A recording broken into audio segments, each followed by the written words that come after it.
dapat melayani masyarakat seperti hari-hari sebelum COVID-19 melanda. Meski begitu, kami tetap berusaha melayani masyarakat dengan maksimal meski kami bekerja dari rumah.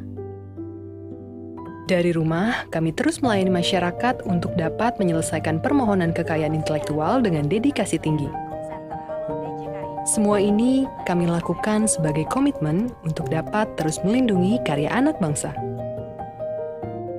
Pekerjaan dari rumah menjadi lebih mudah karena kami sudah memiliki aplikasi iProline. Aplikasi yang membantu kami dalam memproses seluruh permohonan kekayaan intelektual. DJKI akan terus memberikan yang terbaik untuk masyarakat. DJKI, work from anywhere, anytime. Sebel nggak sih kalau ide yang kamu buat seenaknya dipakai orang lain tanpa izin?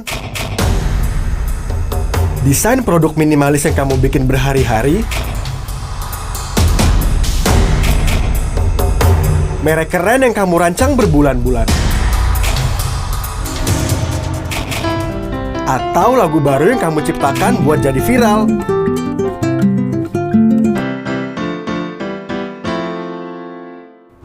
Kamu pasti nggak mau kan hal itu terjadi? Maka dari itu, kamu dan karyamu butuh pelindungan. Woi! Dan kamu bisa mendapatkan pelindungan hak atas karya intelektualmu di DJKI. Apa sih DJKI itu? DJKI atau Direktorat Jenderal Kekayaan Intelektual bertugas merumuskan kebijakan, mengatur, dan memberikan pelindungan hukum pada kekayaan intelektualmu. Setiap orang yang berkarya atau berinovasi punya hak kekayaan intelektual atau yang sering disebut dengan HKI. DJKI merupakan salah satu unit di bawah Kementerian Hukum dan HAM Republik Indonesia. Dalam lingkup kerjanya, DJKI memiliki banyak direktorat yang berperan memberikan pelayanan dan pelindungan kekayaan intelektual kepada masyarakat. Coba lihat, karyamu masuk dalam produk KI yang mana? Hak cipta adalah hak yang melindungi karya-karya seni, baik itu karya seni lukis, sastra, musik, dan lain-lain. Hak desain industri adalah hak yang melindungi bentuk estetis dari sebuah produk, baik itu hasil industri maupun kerajinan tangan. Kemudian ada hak merek, yaitu hak yang melindungi identitas pembeda, produk barang, dan jasa. Indomie seleraku. Indikasi geografis adalah suatu tanda yang menunjukkan daerah asal suatu barang atau produk, yang dimana lingkungan geografisnya memberikan karakteristik tertentu. Ini kopi Toraja. Kopi jenis ini cuma milik daerah Toraja. Kemudian ada hak paten, hak yang melindungi beragam penemuan inovasi, terutama di bidang teknologi. Contohnya, teknologi Sosro Bahu yang diciptakan oleh Insinyur Cokorda Raka Sukawati. Jadi, dengan adanya Sosro Bahu, pembuatan jalan layang tidak akan mengganggu lalu lintas di sekitarnya. Selain itu, ada hak desain tata letak sirkuit terpadu yang melindungi desain tata letak komponen-komponen aktif pada perangkat elektronik. Terakhir, ada rahasia dagang yang melindungi informasi rahasia perusahaan atau badan usaha yang tidak boleh diketahui oleh umum karena memiliki nilai ekonomi.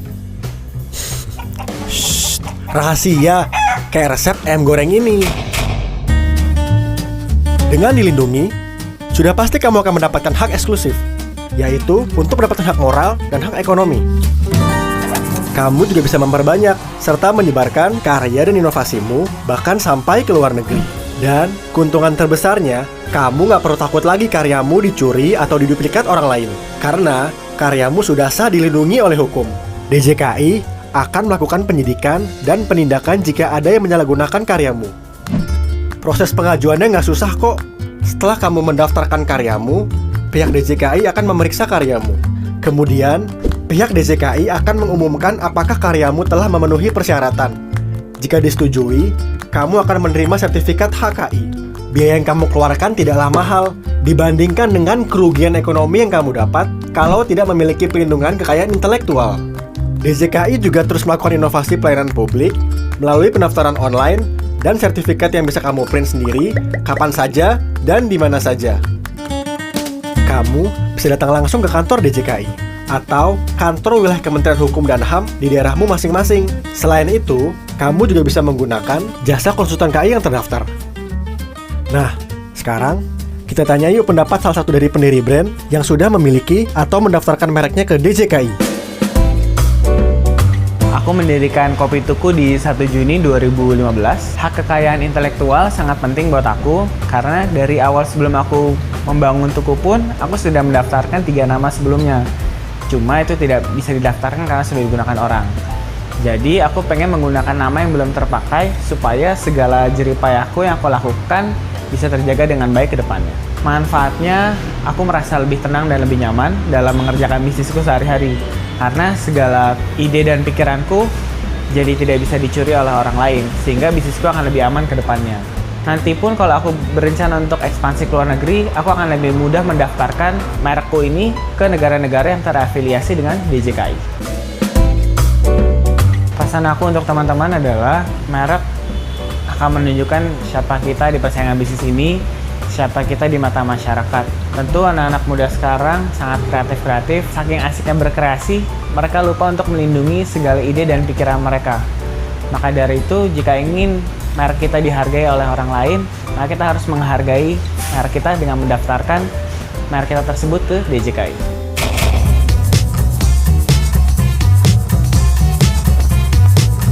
Jumlah pendaftaran HKI makin meningkat jauh setiap tahunnya. Buktinya, pencatatan hak cipta tahun 2016 berjumlah 1.375 karya. Dan per September 2018, pencatatan hak cipta meningkat jauh menjadi 18.903 karya. Indonesia juga sudah terdaftar sebagai negara ke-100 dalam Protokol Madrid. Jadi, merek kita bisa dengan mudah didaftarkan ke negara-negara yang tergabung dalam Protokol Madrid. Indonesia akan punya iklim inovasi yang positif jika setiap inovasi dan karyanya dilindungi. Masyarakat akan lebih semangat berkarya karena tahu karyanya dilindungi dengan aman.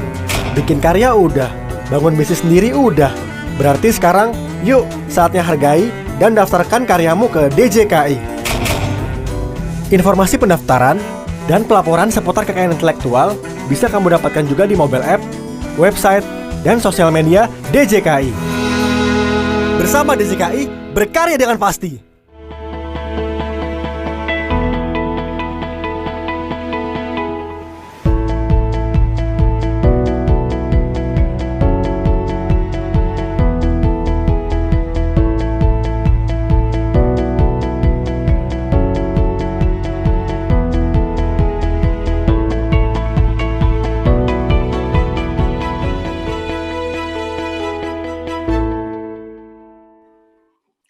Halo, selamat pagi teman KI yang telah bergabung dalam webinar IP Talks Pop HC pada hari ini. Sesaat lagi kita akan memulai webinar IP Talks Pop HC. Untuk memulai kegiatan kita pada pagi hari ini, marilah sama-sama kita mendengarkan lagu kebangsaan Indonesia Raya. Hadirin dimohon berdiri.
dipersilakan duduk kembali.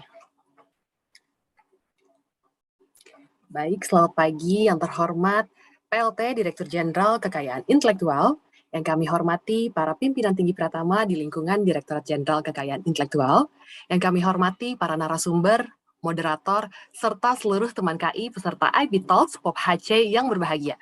Assalamualaikum warahmatullahi wabarakatuh. Selamat pagi, salam sejahtera bagi kita semua, Om Swastiastu, Namo Buddhaya, salam kebajikan.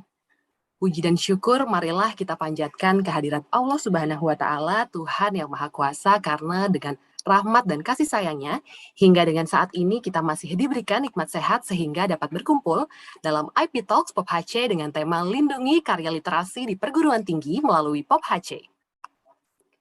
Teman KI di tahun 2022 ini, DJKI mencanangkan sebagai Tahun Hak Cipta. Beberapa waktu lalu, Menteri Hukum dan Hak Asasi Manusia telah melaunching POP HC. Sebenarnya apa sih POP HC itu? POP HC ialah persetujuan otomatis pencatatan hak cipta. Melalui sistem ini, seluruh permohonan dengan persyaratan yang lengkap akan otomatis dicatatkan di DJKI. Kalau dulu untuk mencatatkan sebuah karya cipta membutuhkan waktu berhari-hari, bahkan berbulan-bulan, namun dengan POP HC ini, pencatatan hak cipta hanya membutuhkan waktu kurang dari 10 menit saja. Luar biasa sekali, kita berikan tepuk tangan dulu untuk DJKI, teman-teman.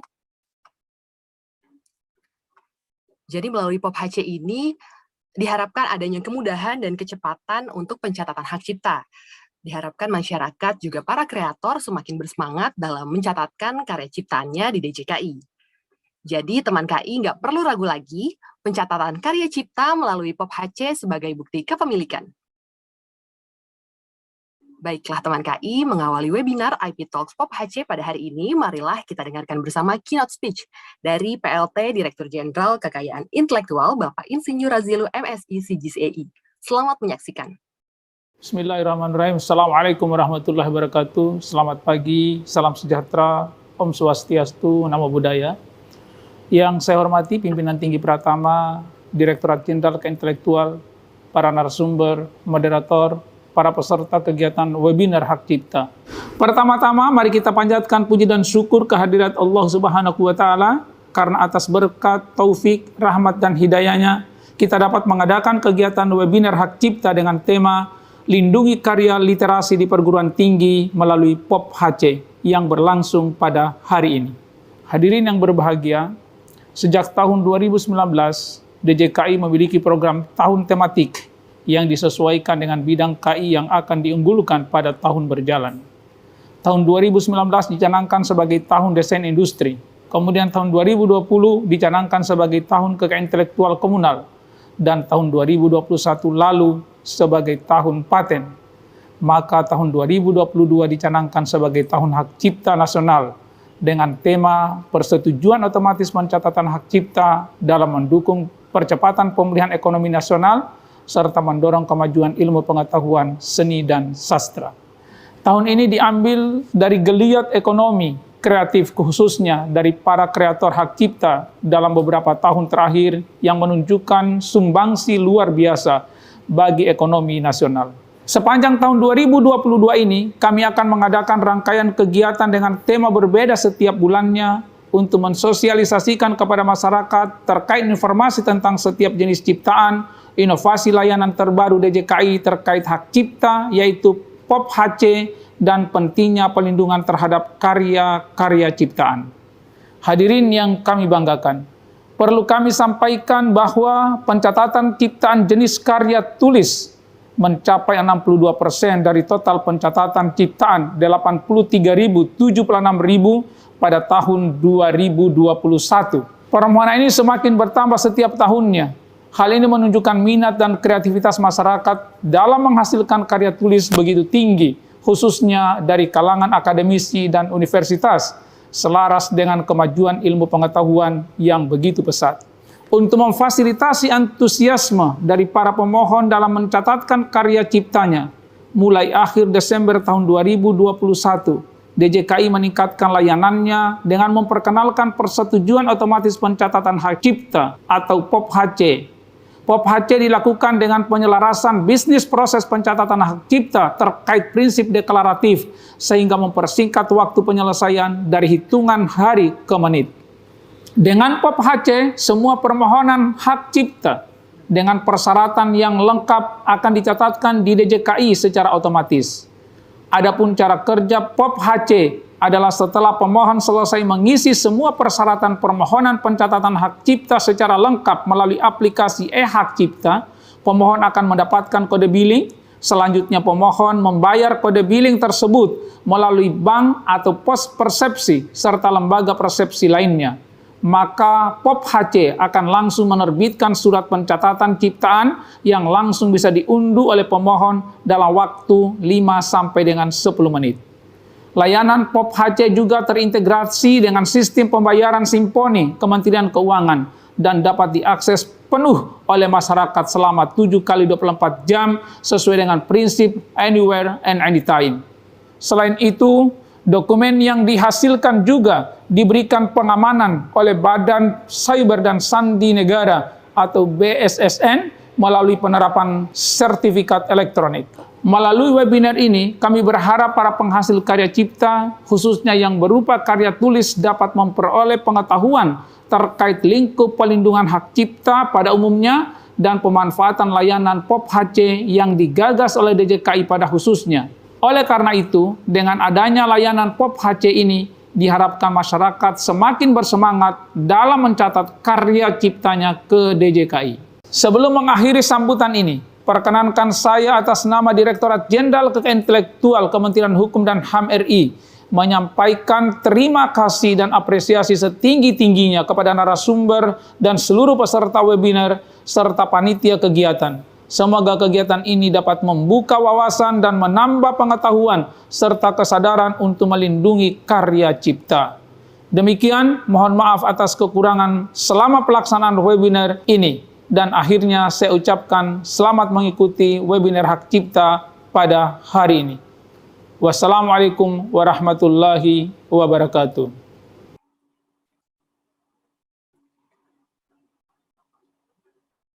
Baiklah teman KI, luar biasa sekali antusiasme dari teman KI mengikuti webinar IP Talks POP HC pada hari ini, bahkan link Zoom telah terdaftar penuh sejak kemarin. Namun, untuk teman-teman yang masih ingin bergabung tidak mendapatkan kuota di link Zoom, masih dapat bergabung melalui kanal YouTube DJKI Kemenkumham, yang saat ini masih bisa diikuti oleh seluruh masyarakat Indonesia. Untuk peserta yang bergabung melalui Zoom tidak perlu lagi melakukan registrasi ulang atau absensi ulang karena telah terdaftar sejak kemarin registrasi awal. Namun untuk teman-teman yang bergabung melalui kanal YouTube, diharapkan teman-teman mengisi daftar hadir yang telah disediakan oleh panitia untuk mendapatkan e-sertifikatnya. Baiklah teman KI, untuk mengetahui lebih jauh lagi, lebih dalam lagi mengenai apa sih POP HC itu, apa saja manfaatnya, telah bergabung bersama kita dua narasumber yang super kece, yang sudah pasti ahli di bidangnya. Ada Bapak Syarifuddin selaku Direktur Hak Cipta dan Desain Industri, dan Bapak Widyo Nugroho selaku Ketua Sentra KI Universitas Gunadarma. Selain mendengarkan materi nanti dari dua narasumber kita yang super kece ini, teman-teman nanti bisa bertanya. Pertanyaan dari teman-teman yang melalui Zoom dapat dituliskan di laman Q&A, dan yang untuk bergabung melalui YouTube dapat menuliskan di komen. Untuk menuliskan juga nama dan asal instansi dari teman KI semua untuk mempermudah pada saat pembacaan pertanyaan nanti. Sebelum mendengarkan materi dari para narasumber, saya akan memperkenalkan moderator yang akan memandu diskusi pada pagi hari ini. Telah bergabung bersama kita Bapak Agung Damar Sasongko selaku Kasubdit Pelayanan Hukum dan Lembaga Manajemen Kolektif. Selamat pagi Bapak Agung. Selamat pagi Mbak Desi. Apa kabar Pak Agung? Baik, Alhamdulillah sehat selalu ya Mbak Desi ya.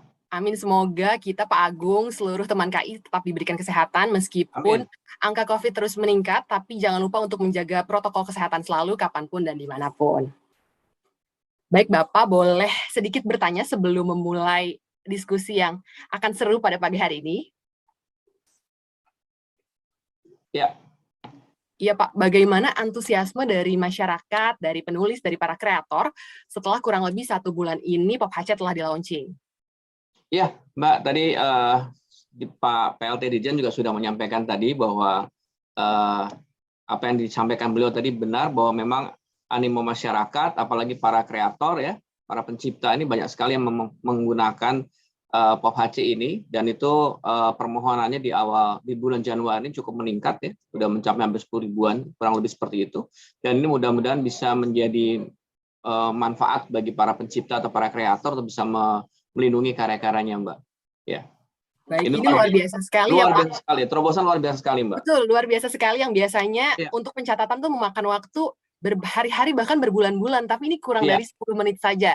Mudah-mudahan inovasi ini benar-benar bisa membangkitkan semangat dan gairah para kreator ya, Pak. Betul. Untuk mencatatkan Dan juga bisa juga Mbak, bisa diakses dari gadget kita ya. Betul. Aplikasi di Google, di Android maupun di iOS ya. Dan itu bisa langsung dari handphone kita, ada mobile hak cipta, bisa langsung diajukan di sana. Menarik sekali. Kapanpun dan dimanapun ya, Pak. Betul, kapanpun dan dimanapun. Dan bayarnya juga gampang. Betul, baiklah teman KI, pastinya udah nggak sabar lagi nih mengikuti diskusi pada hari ini. Langsung saja IP Talks POP HC dengan tema Lindungi Karya Literasi di Perguruan Tinggi melalui POP HC. Acara selanjutnya akan saya serahkan kepada moderator, kepada Bapak Agung, kami persilakan. Ya, terima kasih Mbak Desi. Assalamualaikum warahmatullahi wabarakatuh. Om Swastiastu, Namo Buddhaya, salam kebajikan, selamat pagi dan salam sejahtera bagi kita semua. Selamat pagi teman KI, terima kasih atas partisipasi teman-teman KI pada hari ini. Kita bersyukur dan kita panjatkan kehadirat Allah Subhanahu wa taala karena telah memberikan rahmat, kesehatan dan keselamatan sehingga kita dapat mengikuti kegiatan webinar pada pagi hari ini. Sahabat KI, sebagaimana disampaikan oleh Pak PLT Dirjen tadi mengatakan bahwa tahun 2022 Direktorat Jenderal Kekayaan Intelektual mencanangkan Tahun Hak Cipta yang ditandai dengan peluncuran POP HC, ya, persetujuan otomatis pencatatan hak cipta. Dan tadi juga sudah disampaikan bahwa sepanjang tahun ini akan setiap bulannya akan diadakan webinar dengan topik-topik yang menarik yang berkaitan dengan bidang hak cipta.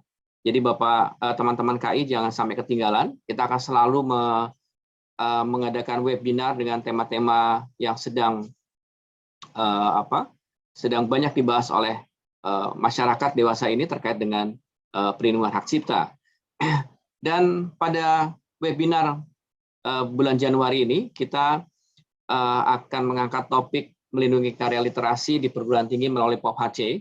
Ini juga menjadi satu hal yang tema yang sangat menarik karena juga berkaitan dengan perguruan tinggi yang menghasilkan karya-karya literasi dan juga banyak kendala-kendala yang terjadi di perguruan tinggi. Dan pada kesempatan pagi hari ini kita sudah hadir dua orang narasumber yang sangat berkompeten. Pertama adalah Bapak Dr. Sarifudin, Direktur Hak Cipta dan Desain Industri. Selamat pagi Pak Sarifudin. Pagi, Pak. Assalamualaikum. Waalaikumsalam. Sehat selalu, salam sehat ya Pak ya. Ya, salam sehat. Dan kemudian kedua adalah Bapak Dr. Widyo Nugroho, MM, Ketua Sentra Haki Universitas Gunadarma. Selamat pagi Pak Widyo. Baik, mungkin sebelum presentasi saya juga akan memperkenalkan atau membacakan CV dari kedua narasumber kita. Di sini ada yang pertama Bapak Dr. Sarifudin STMH. Ini beliau luar biasa sekali. Beliau ini sarjana teknik kimia, sarjana teknik ya Pak ya? Perminyakan. Perminyakan ya, perminyakan. Tapi juga beliau juga seorang pemerhati masalah hukum, sehingga juga beliau dokternya adalah dokter hukum. Dan kemudian tempat tanggal lahir, kasih tahu nggak ya? Baik, beliau lahir di Dumai, tanggal 18 Desember tahun 71, dan beliau saat sekarang ini menjabat sebagai Direktur Hak Cipta, yang kita bisa melihat bahwa dalam CV beliau mulai meniti karir dari eselon 4 itu pada tahun 2007 dan terus sampai menjadi eselon 2 di lingkungan Kementerian Hukum dan HAM, khususnya Direktorat Jenderal Kekayaan Intelektual. Beliau juga pernah menjadi Kepala Divisi Pelayanan Hukum di Kantor Wilayah Gorontalo dan kemudian juga menjadi Kepala Divisi Pelayanan Hukum pada Kanwil Nusa Tenggara Barat. Dan beliau sekarang menjadi Direktur Hak Cipta. Dan saya juga melihat beliau ini juga seorang dosen. Jadi kalau bicara karya literasi, beliau juga pernah membuat sebuah buku dengan judul Perjanjian Lisensi dan Pendaftaran Hak Cipta. Dan tentunya kalau pengen penasaran seperti apa bukunya, bisa beli di Google Book. Saya sudah beli juga. Sangat menarik sekali ini buat teman-teman teman-teman KAI untuk bisa membaca beli buku ini. Dan kemudian narasumber kita yang kedua itu ada Bapak Widyo Nugroho. Ini juga sangat luar biasa juga. Pak Widyo di sini beliau adalah jabatan fungsional sebagai lektor kepala, ya, dan pengalaman kerja beliau juga luar biasa. Di sini tahun 1989 sampai 1991 beliau pernah sebagai penulis lepas film pendidikan ACI, Aku Cinta Indonesia. Jadi yang pernah nonton film ini berarti pernah ada di tahun-tahun itu memang sangat terkenal sekali, ya. Dan kemudian ada penulis lepas pendidikan sekolah, ini televisi pendidikan Indonesia tahun 90 sampai 94. Dan 89 sampai sekarang beliau adalah penanggung jawab Perpustakaan Audiovisual Universitas Gunadarma, dan semenjak 94 sampai sekarang beliau juga ketua sentra Haki di Universitas Gunadarma. Dan CV beliau juga di sini kita melihat bahwa beliau juga rajin menulis di jurnal internasional terindeks, ya. Di situ ada tahun 2020 ada Optimizing Good Corporate Governance Mechanism to Improve Performance, Case Indonesia Manufacturing Companies. Ini juga perannya sebagai co-author, tapi juga Bapak Widyo juga menulis beberapa jurnal nasional yang sudah banyak dipublikasikan. Dan kemudian juga di sini juga penulisan buku yang terkait dengan pengantar teknologi radio dan televisi tahun 2021 dan 2020 ada guru mengajar serba-serbi mengajar di tengah pandemi, dan kemudian harta kekayaan waruga paripurna dalam perspektif wawasan filsafat ilmu. Ini beberapa bagian dari apa yang sudah dihasilkan oleh Pak Widyo, dan kalau saya bacakan ini cukup panjang sekali dan memang banyak sekali yang beliau hasilkan. Tapi kita bisa melihat bahwa kedua narasumber kita memang sangat berkompeten di bidang literasi, ya.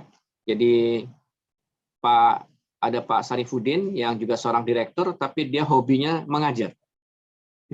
Jadi dia juga seorang dosen, ya, dan beliau sangat concern dengan pendidikan. Baik, untuk yang kesempatan pertama ini kami berikan kepada Bapak Direktur Hak Cipta, Bapak Sarifudin, untuk menyampaikan presentasinya.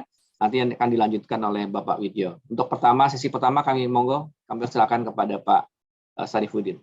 Baik, terima kasih Pak moderator yang ganteng dan baik hati dan tidak sombong, ya.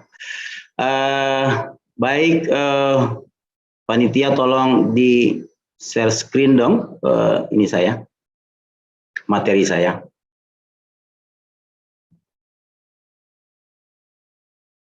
Ya, ini adalah judulnya. Kita akan bicara POP HC. Apa itu POP HC? Persetujuan Otomatis Pencatatan Hak Cipta, khususnya karya literasi di era digital ini. Lanjut. Sebelum ini saya akan bilang kita nggak usah lama-lama karena ini hari Jumat, ya. Jadi ikan cepat ikan gabus, makin cepat makin bagus, ya. Oke, sekilas tentang hak cipta ini sudah tahulah semua peserta yang di sini, yaitu membidangi apa? Ilmu pengetahuan, seni, dan sastra. Pak, ilmu pengetahuan itu apa? Yaitu karya literasi, mau buku, mau tulisan ilmiah, karya ilmiah, deskripsi, tesis, disertasi, dan sebagainya. Seni itu ada seni tari, seni pahat, seni lukis, sastra itu bisa novel dan pantun semuanya. Nah, perlindungannya bagaimana? Bersifat otomatis saat diwujudkan. Jadi kalau teman-teman punya ide dan gagasan, kalau belum diwujudkan, belum dilindungi. Jadi ini sekilas saja, jadi hati-hati sama ide dan gagasan, jangan sempat ngobrol atau diberitahu di teman sebelah kiri dan kanan. Ya, nah, itu akan diambil, idenya diwujudkan, itu punya yang mewujudkan. Terdiri dari apa aja? Hak moral dan hak ekonomi. Kalau sebagai penulis pasti ada hak penciptanya, dan pencipta itu sampai kapanpun dia, ya, sampai dia meninggal pun tetap dia, ya, itu hak moral. Jadi melekat sampai kapanpun. Dan hak ekonomi ini yang kita akan bicarakan tentang bisa berpindah, bisa kita usahakan sendiri atau kita kasih izin kepada orang lain atau penerbit. Lanjut. Nah, ini saya tidak akan bacakan satu persatu supaya cepat, teman-teman. Ini memang saya taruh di sini jenis ciptaan yang lindungi apa saja. Banyak ini, ada lebih dari 15 atau sampai 20, saya nggak hafal. Jadi kayak buku, ini yang kita akan bahas saat ini. Yang terakhir adalah program komputer. Jadi yang lainnya tinggal dibaca. Kalau Bapak Ibu di saat ini peserta ada karya ciptanya yang yang bisa lindungi, dilihat satu persatu. Saat ini ambil handphone, langsung daftarkan, langsung ya. Lanjut. Nah, ini yang kita akan bahas pada tanggal 20 Desember. Itu kita soft launching aplikasi POP HC. Ya, dan pada saat itulah aplikasi ini bisa digunakan. Dan tanggal 6 Januari 2022 Menteri mengumumkan untuk dipakai grand launchingnya. Jadi seluruh masyarakat Indonesia sudah otomatis langsung mencatatkan hak ciptanya dan langsung mendapatkan surat pencatatan hak cipta di genggaman Bapak Ibu semua. Dan memang di sini kami memberi waktu tidak lebih dari 10 menit, tapi ada yang bilang, Pak, ada yang 40 detik. Ada 40 detik luar biasa. Jadi hitungannya itu sudah tidak menit lagi, sudah tidak 10 menit, tidak 1 menit. Bahkan kita mengalahkan platform toko-toko sebelah kita. Saya nggak bilang toko apa, tapi toko platform yang ada itu lebih cepat kita. Begitu kita isi bla bla bla, kita bayar, langsung dapat surat pencatatan. Tapi kalau toko sebelah, kalau kita isi bla bla bla, itu diantar, entar bisa sehari sampai 2 hari sampai, tergantung pilih kurirnya. Nah, inilah kecepatan yang luar biasa. Saya pikir ini adalah aplikasi yang spektakuler pada tahun ini. Mengapa? Mengalahkan aplikasi-aplikasi yang ada. Ya, lanjut. Ini kalau kita bicara data, ini saya ambil 3 tahun terakhir saja. 2 tahun, di tahun 2020 dan 2021 kita sudah memakai e-hak cipta. Artinya apa? Kita sudah memakai aplikasi, tapi kita tidak memakai otomatis persetujuannya. Nah, pada saat POP HC diresmikan, diluncurkan pada tahun 2022, nih pada bulan Januari saja, saya nggak membandingkan bulan-bulan tersebut karena 2022 Februari belum masuk, tinggal beberapa hari lagi. Luar biasa jumlahnya meningkat. Ya, dari 4.000 sekarang sudah 6.500. Ya, mungkin detik ini teman-teman peserta pemohon juga lagi mencatatkan karya-karyanya. Jadi inilah peningkatan. Jadi kalau kita bicara peningkatan tanpa data, kita berbohong. Nah, ini data yang ada dan kami persembahkan kepada peserta untuk membuktikan bahwa kecepatan itu memang terjadi. Lanjut. Nah, bicara pilar, ya, pilar di kekayaan intelektual ada 4. Pertama, penciptaan karya intelektual. Ya, kita tahu diseminasi, sosialisasi, semuanya peran sentra KI itu sangat mendukung untuk karya intelektual. Yang kedua, memperoleh perlindungan, ya. Yuk kita daftarkan ya karya-karya kita untuk dapat perlindungannya. Kualifikasi SDM yang handal, kita punya itu semua. Kualitas hasil pemeriksaan, ya, substantif, semuanya ada. Dan yang paling penting saat ini kalau bicara era digital adalah dukungan teknologi informasi. Dan DJKI setiap saat mengembangkan semua aplikasi yang ada supaya lebih cepat lagi, dan lebih cepat lagi. Yang ketiga adalah komersialisasi. Nah, ini paling penting. Kalau Bapak Ibu hanya menyanyikan lagu di kamar mandi, ya tidak ada komersialnya. Tapi kalau Bapak Ibu menyanyikan di dalam panggung dapat uang, nah itu ada nilai komersial. Itu harus kita bicara royalti, harus bayar. Di buku juga begitu. Kami beserta tim sedang membuat peraturan menteri atau PP atau peraturan menteri yang untuk literasi karya buku, ya. Mudah-mudahan tahun ini atau beberapa bulan ke depan peraturan itu, regulasi itu bisa diselesaikan supaya teman-teman yang menciptakan buku, para dosen, mendapatkan royalti yang berhak mereka terima. Yang ketiga, penegakan hukum. Ini yang paling penting. Di dalam semua karya tidak ada yang tidak diambil sama orang. Diambil dengan izin tidak apa-apa, tapi yang bermasalah adalah diambil tanpa izin. Ya, orang tua kita masuk rumah aja harus ketok pintu. Ya, itu izin orang tua. Tapi kalau ada orang nggak ketuk pintu, itu kan tamu nggak diundang, apalagi jam 12 malam. Ya udah, penegakan hukum akan bisa kita laksanakan. Jadi simple. Jadi waktu udah memperoleh perlindungan tanpa izin ada penegakan hukum. Lanjut. Lanjut, operator. Ya. Nah, sekarang kita bicara National Intellectual Property Strategy. Artinya apa? Di sini ada strategi kekayaan intelektual nasional yang komprehensif berupa serangkaian tindakan yang dirumuskan dan dilaksanakan oleh pemerintah, ya khususnya untuk DJKI, untuk mendorong dan memfasilitasi pendekatan terkoordinasi untuk penciptaan, pengembangan, pengelolaan, dan perlindungan hak kekayaan intelektual yang efektif di tingkat nasional untuk mendukung arah pembangunan suatu negara. Jadi Kementerian Hukum khususnya DJKI tidak bisa berjalan sendiri. Kami harus dibantu semua kementerian dan lembaga menjadi Indonesia maju. Tanpa kementerian dan lembaga lain, kekayaan intelektual tidak akan maju di negara kita. Contohnya kita lihat K-pop, ada drakor, itu negaranya turun tangan. Kalau negara turun tangan bukan satu kementerian, seluruh kementerian sangat mendukung. Jadi strategi ini sangat penting.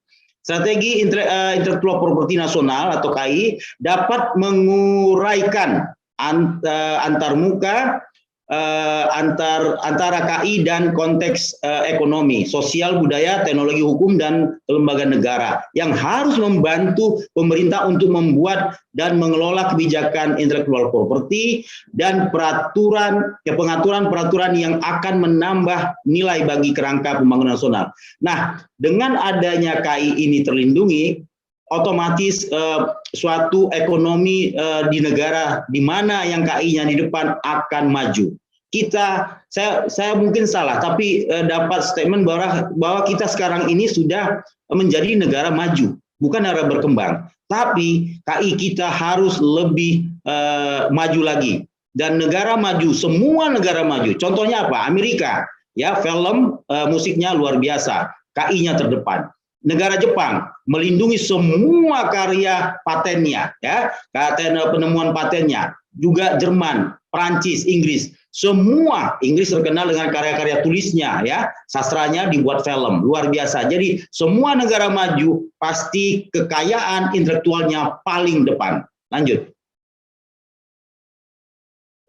Nah, strategi DJKI. Tadi kita bicara tentang nasional, sekarang khususnya DJKI, Direktorat Jenderal Kekayaan Intelektual. Ya, antara lain meningkatkan, nah disinilah para peserta yang ada di perguruan tinggi, ya, peran serta perguruan tinggi sebagai mitra. Kami menyebutkan Bapak Ibu adalah mitra kami yang strategis, ya. DJKI melalui perjanjian kerjasama. Jadi kami sudah melangkah satu ke depan, yaitu PKS, bukan MOU lagi, ya, bukan understanding, karena begitu ditinggal tidak understanding, jadi PKS saja, ya. Kalau mau mengerti ya PKS. Jadi kalau MOU hanya saling mengerti saja, tidak boleh dilaksanakan. Jadi pendirian sentra KI dan pemanfaatan data, Bapak Ibu pergunakan dan manfaatkan data KI untuk apapun berkarya ke depannya. Melanjutkan kerjasama dengan Kemenristek BRIN dalam rangka pertukaran data KI khususnya hak cipta dan paten.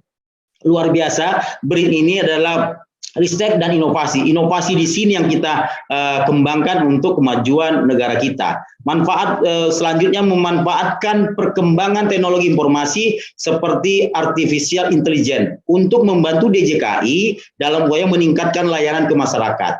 Kalau artificial intelligence ini bisa kita gunakan, itu lebih mudah, lebih cepat Bapak Ibu akan memperoleh perlindungan untuk kekayaan dan karya ciptanya. Yang selanjutnya memanfaatkan kekuatan data ya untuk memprediksi perkembangan hak kekayaan intelektual dan pengambilan keputusan yang cepat dan tepat.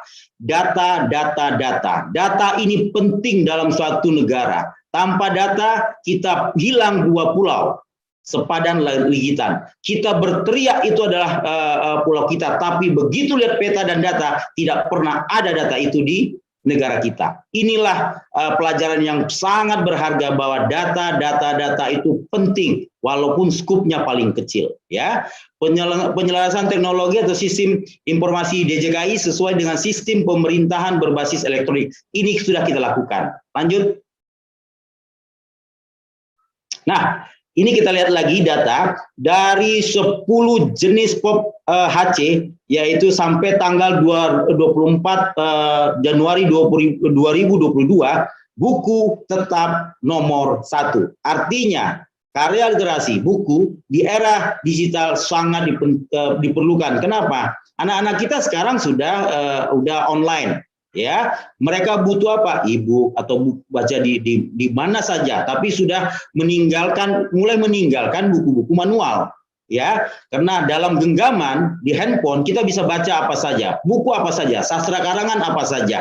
Jadi Bapak Ibu yang memang punya buku ya, sekarang era digital, yuk daftar dengan sangat mudah, tidak kurang dari 10 menit. Dengan membayar sendiri dengan link yang ada di bank-bank yang sudah ada, mudah, dan Bapak Ibu akan mendapatkan sertifikat surat pencatatan hak cipta. Saya ingatkan, jadi kalau mau mendaftar malam Jumat itu boleh, tidak boleh bawa menyan, bawa paket data, di bawah pohon beringin sekarang. Dulu pohon beringin itu angker, sekarang enggak, ya. Tapi jangan gelap-gelapan, pakai lampu lah, kalau sendiri ntar orang pada lari ya, dikirain Mbah Dukun. Jadi tetap Mbah Dukun pun sekarang sudah intelektual, di bawah handphone ternyata dia daftar juga karyanya mengenai karya cipta dia, tapi kita nggak tahu, itu dunia lain ya. Monggo silakan. Lanjut. Nah, ini adalah program unggulan DJKI pada tahun 2022. Jadi Pak PLT Dirjen Kekayaan Intelektual sudah mencanangkan, inilah program unggulan yang akan kami laksanakan. Semua ini untuk masyarakat, tidak untuk DJKI. Kami persembahkan tahun ini adalah tahun hak cipta untuk masyarakat Indonesia demi NKRI. Jadi semuanya harus bergerak, semuanya harus maju. Ya, ada peningkatan sumber daya manusia berkualitas dan bersaing. Aset utama sekarang itu bukan berupa uang, bukan berupa barang dan harta. Yang pertama aset adalah manusia. Manusia itu adalah seperti anak kita, pegawai kita, sekolahkan tinggi-tinggi. Aset itulah akan memberi banyak, akan menimbulkan hak ekonomi. Dan itu apa sih? Mendapatkan yang saya bilang tadi, barang, uang, bla bla bla. Kalau kita peningkatan sumber daya manusia. Dan itu tinggal dibaca, kita ada roving yang akan dilaksanakan pertama adalah di DKI Jakarta. Ya, tinggal ditunggu peserta berbondong-bondong juga daftar. Ini juga akan menjadi spektakuler karena di situ ada Pak Menteri, para gubernur, para rektor akan kita undang. Ya, ini spektakuler sekali roving ini, ada 6 kota. Yang pertama DJKI, ntar ada Bali, Sumatera Utara, ada berapa lagi saya nggak ingat, tapi ada 6 kota besar. Ya, teman-teman harus berbondong-bondong untuk daftar. DJKI aktif belajar dan mengajar. Seperti sekarang kita memberikan ilmu kepada masyarakat dan masyarakat bertanya. Itu aktif belajar dan mengajar. Sertifikat kita juga akan mewujudkan sertifikasi ahli penyuluh anti korupsi, bahwa korupsi itu memang penting sekali. Apalagi korupsi karya cipta orang lain, ya itu tidak boleh, dan korupsi lain biar teman-teman KPK yang akan mengurusnya. Di sini juga transformasi kualitas pelayanan publik yang berintegritas. Semuanya harus jujur dan berintegritas. Tanpa berintegritas tidak akan pernah maju dalam suatu institusi. Ya, sini ada, kita akan mendapatkan ISO 3700 bla bla, ada ISO 9001 ya. DJKI aktif mendengar untuk memberi solusi ada Halo DJKI, Bapak Ibu boleh di sana juga masuk melalui untuk aktif ya, memberi solusi. Ada POP HKI. Setelah POP HC, next-nya adalah POP HKI. Seluruhnya akan kita percepat dan permudah. Ya, itu adalah perintah dari PLT Dirjen, yaitu Pak Rajilu ya, yang saat ini lagi menjadi pimpinan kami. Kita juga mengaudit bentuk transparentasi, keterbukaan dengan dan sistem peningkatan sistem TI, dan menjadikan kekayaan intelektual sebagai pendukung pemulihan. Nah, di sini paling penting, Bapak Ibu percaya apa tidak, DJKI, Direktorat Jenderal Kekayaan Intelektual, Dirjennya pada sebelumnya dipanggil ke istana karena PNBP yang pada saat COVID-19 semuanya turun, terjun bebas, DJKI melonjak luar biasa. Itu berkat apa? Bukan DJKI, masyarakat berbondong-bondong berkarya. Dengan dia, itulah masyarakat Indonesia. Kalau sudah ada masalah tertekan, karyanya itu muncul, ya. Yang dulu misalnya di bidang musik tidak ada panggung, dia buat apa? Akhirnya dia daftarkan. Nah, itulah yang membuat PNBP kami meningkat. Jadi ada PNBP berkeadilan, ada mobile IP klinik, ada drafting patent. Tinggal dibaca aja. Ini adalah program unggulan DJKI. Terakhir, memperkuat infrastruktur untuk mendukung layanan DJKI. Ini sangat penting. Tanpa kenyamanan bekerja dalam suatu kantor atau ruangan, teman-teman, apalagi tidak didukung dengan alat komunikasi dan kalau kita bilang komputer atau laptop yang canggih, luar biasa, tidak akan bisa melayani Bapak Ibu semua. Lanjut.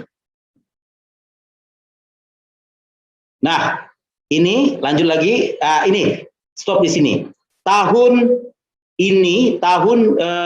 Hcipta ialah tahun 2022. Saya mengulangi lagi, beberapa sudah, dari Pak Agung sudah mengatakan juga, moderator, Pak PLT juga sudah menyebutkan, tahun Hcipta adalah tahun 2022. Mari kita sukseskan, kita biarkan tahun ini menjadi tahun Hcipta dan membangkitkan ekonomi.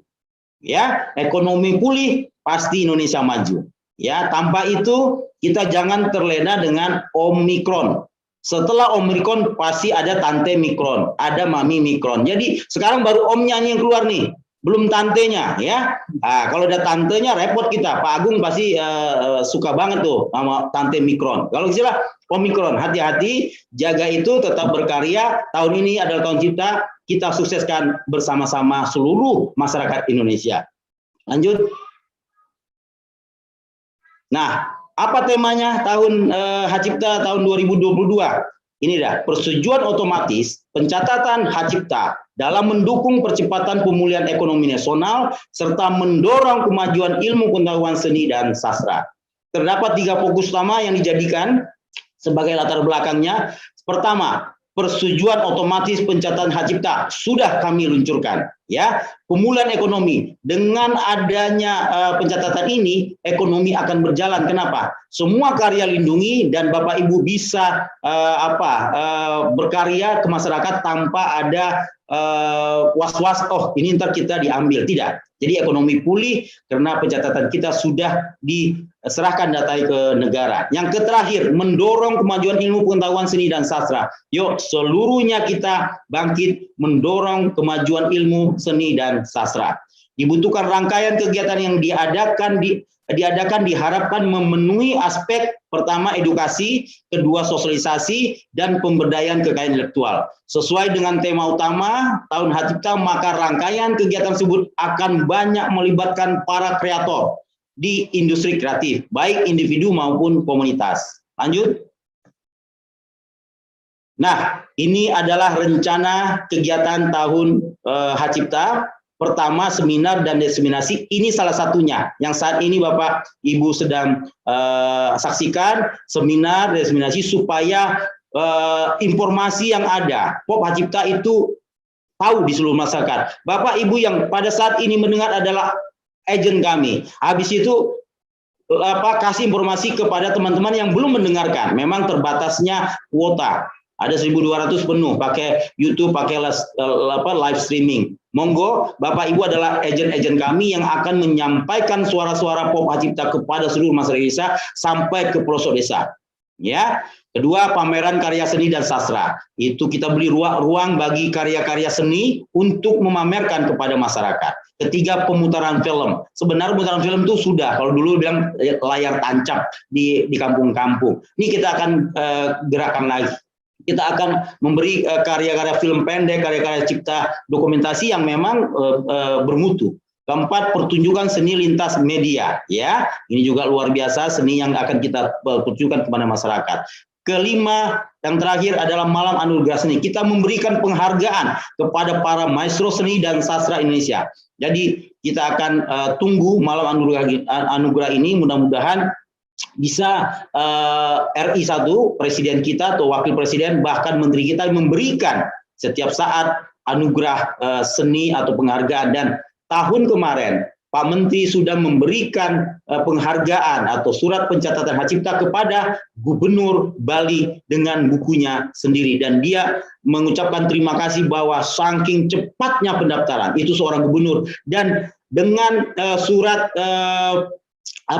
edar Pak Gubernur kepada masyarakatnya, perekonomian Bali saat ini tumbuh pesat. Surat apa? Dia mengeluarkan wajib menggunakan kain endek pada hari Selasa. Artinya apa? Para pembuat kain endek bergairah membuat. Tukang jahit yang kemarin tokonya tutup, sekarang membuat semua baju untuk dibuat dan dijual. Toko-toko penjual juga hidup. Artinya pemulihan ekonomi dengan satu surat edaran luar biasa berdampak besar. Itu baru satu surat edaran mengenai kain endek. Tapi kalau batik seluruh Indonesia sudah pakai.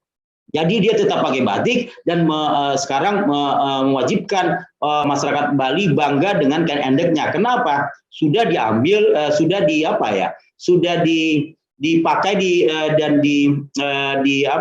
diiklankan, dipakai dengan Pak Agung, saya lupa itu. Yang pakai kain endek itu merek terkenal, itu ada Dior, Dior. Zara ya masalah. Bukan, Dior kalau nggak salah. Nah itu luar biasa. Jadi teman-teman itu saja, terakhir saya kira udah habis ya. Coba next. Ya, nah ini ada sedikit pantun. Ini sastra ini, burung irian, burung cendrawasih. Ya, cukup sekian dan terima kasih. Dan kita lihat ada video tutorial sebelum saya kembalikan ke moderator. Silakan operator diperlihatkan.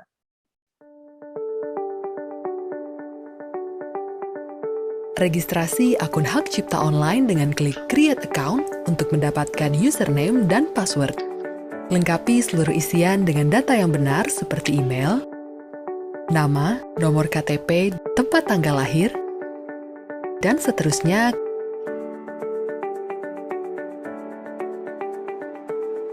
Kemudian klik daftar. Cek email verifikasi hak cipta online pada kotak masuk email Anda, kemudian klik tautan yang ada pada email tersebut.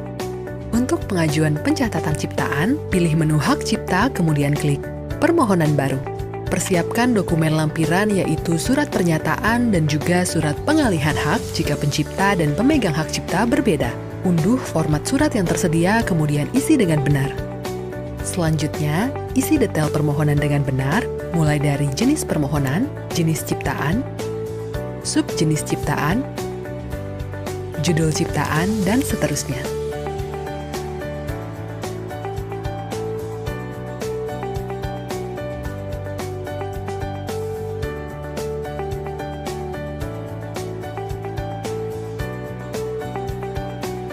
Jika pengajuan dilakukan oleh kuasa, maka lengkapi data diri kuasa dan lampirkan surat kuasa pada lampiran.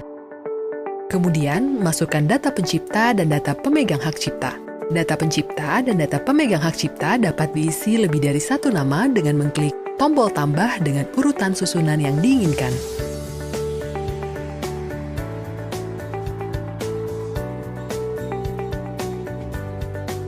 Lampirkan dokumen-dokumen persyaratan seperti contoh ciptaan, surat pernyataan, dan KTP sesuai jenis file yang sudah ditentukan. Jika semua data dan lampiran dirasa sudah benar, klik Submit.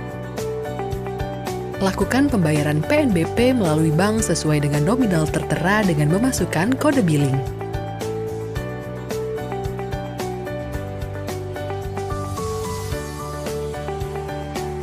Setelah dilakukan pembayaran, maka DJKI akan melakukan verifikasi terhadap permohonan yang masuk. Bagi ciptaan yang telah dilakukan verifikasi, maka DJKI akan menerbitkan surat pencatatan ciptaan yang dapat diunduh pada menu hak cipta dan klik tombol sertifikat.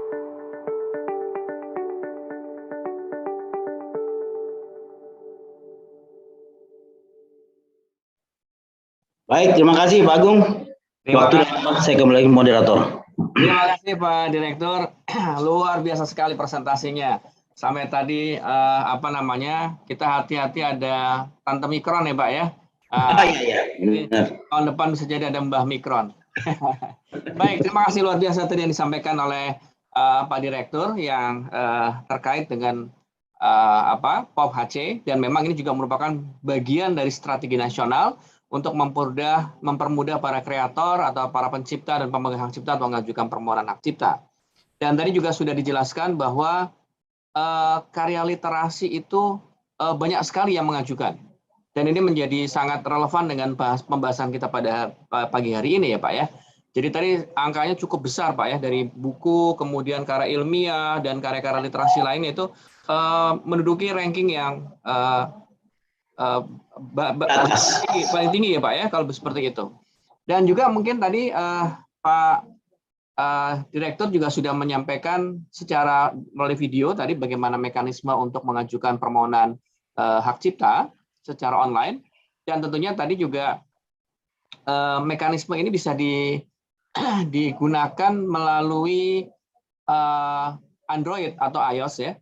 Jadi kalau bicara aplikasinya di situ ada namanya hak cipta ya. Jadi bukan aplikasinya namanya bukan POP HC. POP HC itu sistemnya.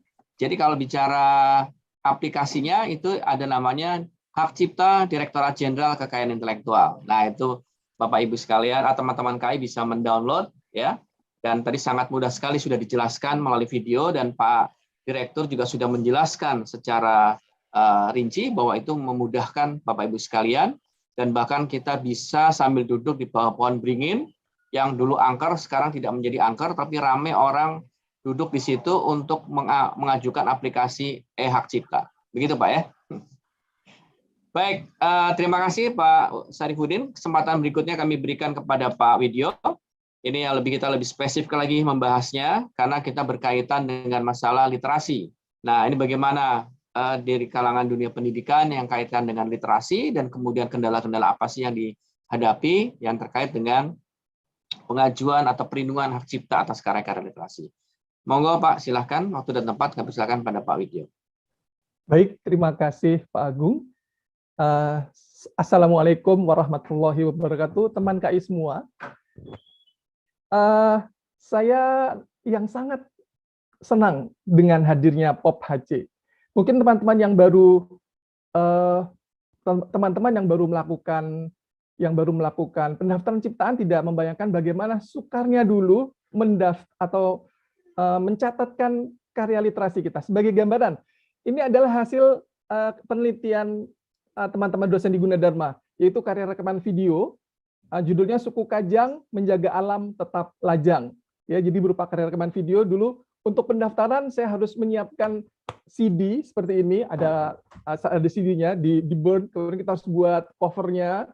Kemudian saya harus ngetik permohonannya dengan 3 rangkap dulu, kertasnya besar sekali dengan hasil cari karbon juga. Kemudian dibawa ke Daan Mogot ketika itu tahun 2000-an, atau mencatatkan program komputer. Ya, saya harus memburning program ini dalam CD. Ya, saya masih simpan sebagai contohnya. Kemudian juga membuat buku manualnya, manual booknya saya harus siapkan. Jadi masing-masing dibuat 3 rangkap. Ini 3 rangkap, ya, program komputer 3 rangkap, bentuknya wujudnya seperti ini. Atau karya rekaman video wujudnya seperti ini juga 3 rangkap dengan 3 form yang harus diketik, 3 rangkap juga dengan karbon dan sebagainya. Jadi sangat luar biasa perkembangan DJKI dengan kehadiran POP HC yang sekarang kalau orang Jawa bilang langsung keluar sertifikatnya. Kalau dulu saya harus nunggu setahun, bahkan lebih dari setahun ada. Ada beberapa sertifikat di Gunadarma yang saya harus nunggu 1 tahun lebih untuk hadir. Padahal sertifikat itu diperlukan untuk penilaian angka kredit dosen-dosen, teman-teman dosen. Kalau sudah kelewat waktunya, nggak akan bisa digunakan lagi. Karena semester ini misalnya berlaku dari bulan sekian sampai bulan sekian. Sedangkan sertifikatnya baru keluar tidak sesuai dengan yang mau diajukan. Tentunya akan merugikan teman-teman dosen. Nah, sekarang dengan kehadiran POP HC itu sangat membantu. Nah, pada kesempatan kali ini, ya saya akan menjelaskan, kita akan sedikit sharing tentang manfaat perlindungan karir literasi bagi para pengajar di perguruan tinggi. Mungkin saya izin sharing PPT atau dari sana ya, Mas? Monggo Bapak kalau mau sharing sendiri bisa? Oke, saya coba share sendiri ya. Ya.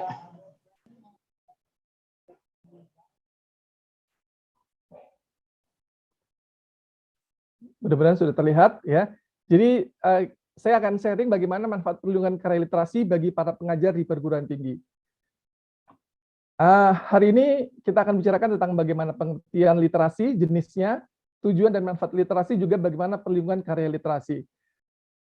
Bermula dari apa itu literasi, mungkin sudah tidak asing lagi ya. Literasi adalah seperangkat keterampilan nyata ya dalam membaca dan menulis yang terlepas dari konteks keterampilan yang diperoleh dari siapa yang memperolehnya. Kemudian juga ada yang mendefinisikan literasi adalah kemampuan individu untuk menggunakan segenap potensi dan skill yang dimiliki dalam hidupnya. Ya. Kemudian kita lihat tujuan dan manfaat literasi. Pertama, literasi itu membantu meningkatkan pengetahuan masyarakat dengan cara membaca berbagai informasi yang bermanfaat. Kemudian juga membantu meningkatkan pemahaman seseorang dalam mengambil kesimpulan dan informasi yang dibaca. Berikutnya adalah meningkatkan kemampuan seseorang dalam memberikan penilaian kritis terhadap karya tulis, dan juga membantu menumbuh kembangkan budi pekerti yang baik di dalam diri seseorang. Selanjutnya, yaitu meningkatkan nilai kepribadian seseorang melalui kegiatan membaca dan menulis, dan menumbuh kembangkan budaya literasi di tengah-tengah masyarakat secara luas. Adapun manfaat literasi antara lain akan menambah perbendaharaan kosakata seseorang. Jelas dengan sering membaca dan menulis akan menambah perbendaharaan kosakata. Kemudian juga mengoptimalkan kinerja otak. Karena apa? Karena sering digunakan untuk kegiatan membaca dan menulis. Kemudian mendapat berbagai wawasan dan informasi baru. Selanjutnya manfaat literasi adalah kemampuan interpersonal akan semakin membaik. Dan juga kemampuan memahami makna suatu informasi juga semakin baik. Selanjutnya, manfaat literasi yang lain adalah meningkatkan kemampuan verbal seseorang. Lalu, kemampuan atau manfaat literasi lainnya juga meningkatkan kemampuan analisis dan berpikir, membantu meningkatkan daya fokus dan kemampuan konsentrasi, juga meningkatkan kemampuan dalam merangkai kata yang bermakna dan menulis. Berikutnya kita lihat bagaimana jenis dan karya literasi dosen di perguruan tinggi. Pertama ada literasi dasar, yaitu kemampuan dasar dalam membaca, menulis, mendengarkan, dan berhitung. Nah, tujuan literasi dasar adalah untuk mengoptimalkan kemampuan seseorang dalam membaca, menulis, berkomunikasi, dan berhitung. Adapun karya literasi yang dihasilkan dari literasi dasar ini, hak cipta, jenisnya berupa karya tulis seperti yang sudah disebutkan oleh Pak Sarifudin tadi. Subjenisnya bisa berupa jurnal, modul, tafsir, terjemahan, naskah karya siaran, naskah film, naskah drama, dan masih banyak lagi. Kemudian literasi perpustakaan, yaitu kemampuan dalam memahami dan membedakan karya tulis berbentuk fiksi dan non-fiksi, memahami cara menggunakan katalog dan indeks, serta kemampuan memahami informasi ketika membuat suatu karya tulis dan penelitian. Dan hasil karya literasi di perguruan tinggi dari literasi perpustakaan, yaitu hak cipta, jenisnya berupa karya tulis, subjenisnya bisa novel, ya, majalah, komik, puisi, buku saku, bunga rampai, diktat, ya, modul, dongeng, dan masih banyak lagi. Literasi berikutnya adalah literasi media, yaitu kemampuan dalam mengetahui dan memahami berbagai media, ya, berbagai media elektronik, media cetak dan lain-lain. Sekarang media komputer juga ya, dan memahami cara menggunakan setiap media tersebut. Adapun karya literasi yang dihasilkan dari literasi media yaitu hak cipta, jenisnya karya audiovisual, ya.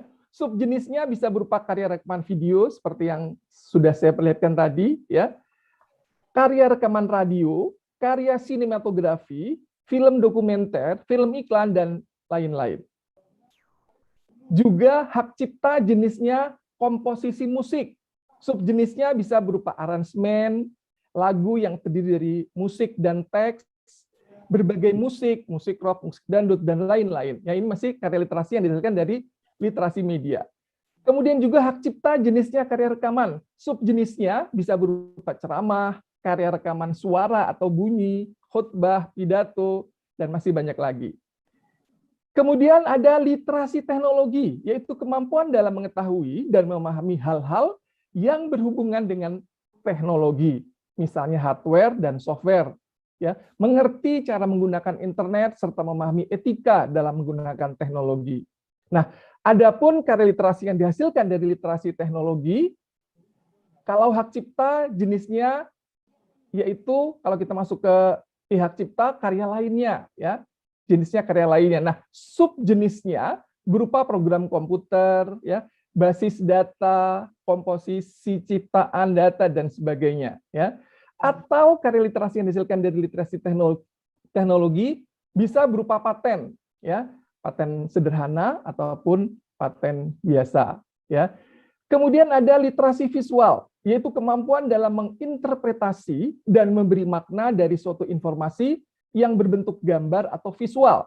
Nah, literasi visual hadir dari pemikiran bahwa suatu gambar bisa dibaca dan artinya bisa dikomunikasikan dari proses membaca. Nah, adapun karya literasi yang dihasilkan dari literasi visual yaitu hak cipta. Jenisnya berupa karya fotografi. Subjenisnya misalnya potret dan karya fotografi. Atau jenis lainnya dari literasi visual, hak cipta, jenisnya berupa karya seni.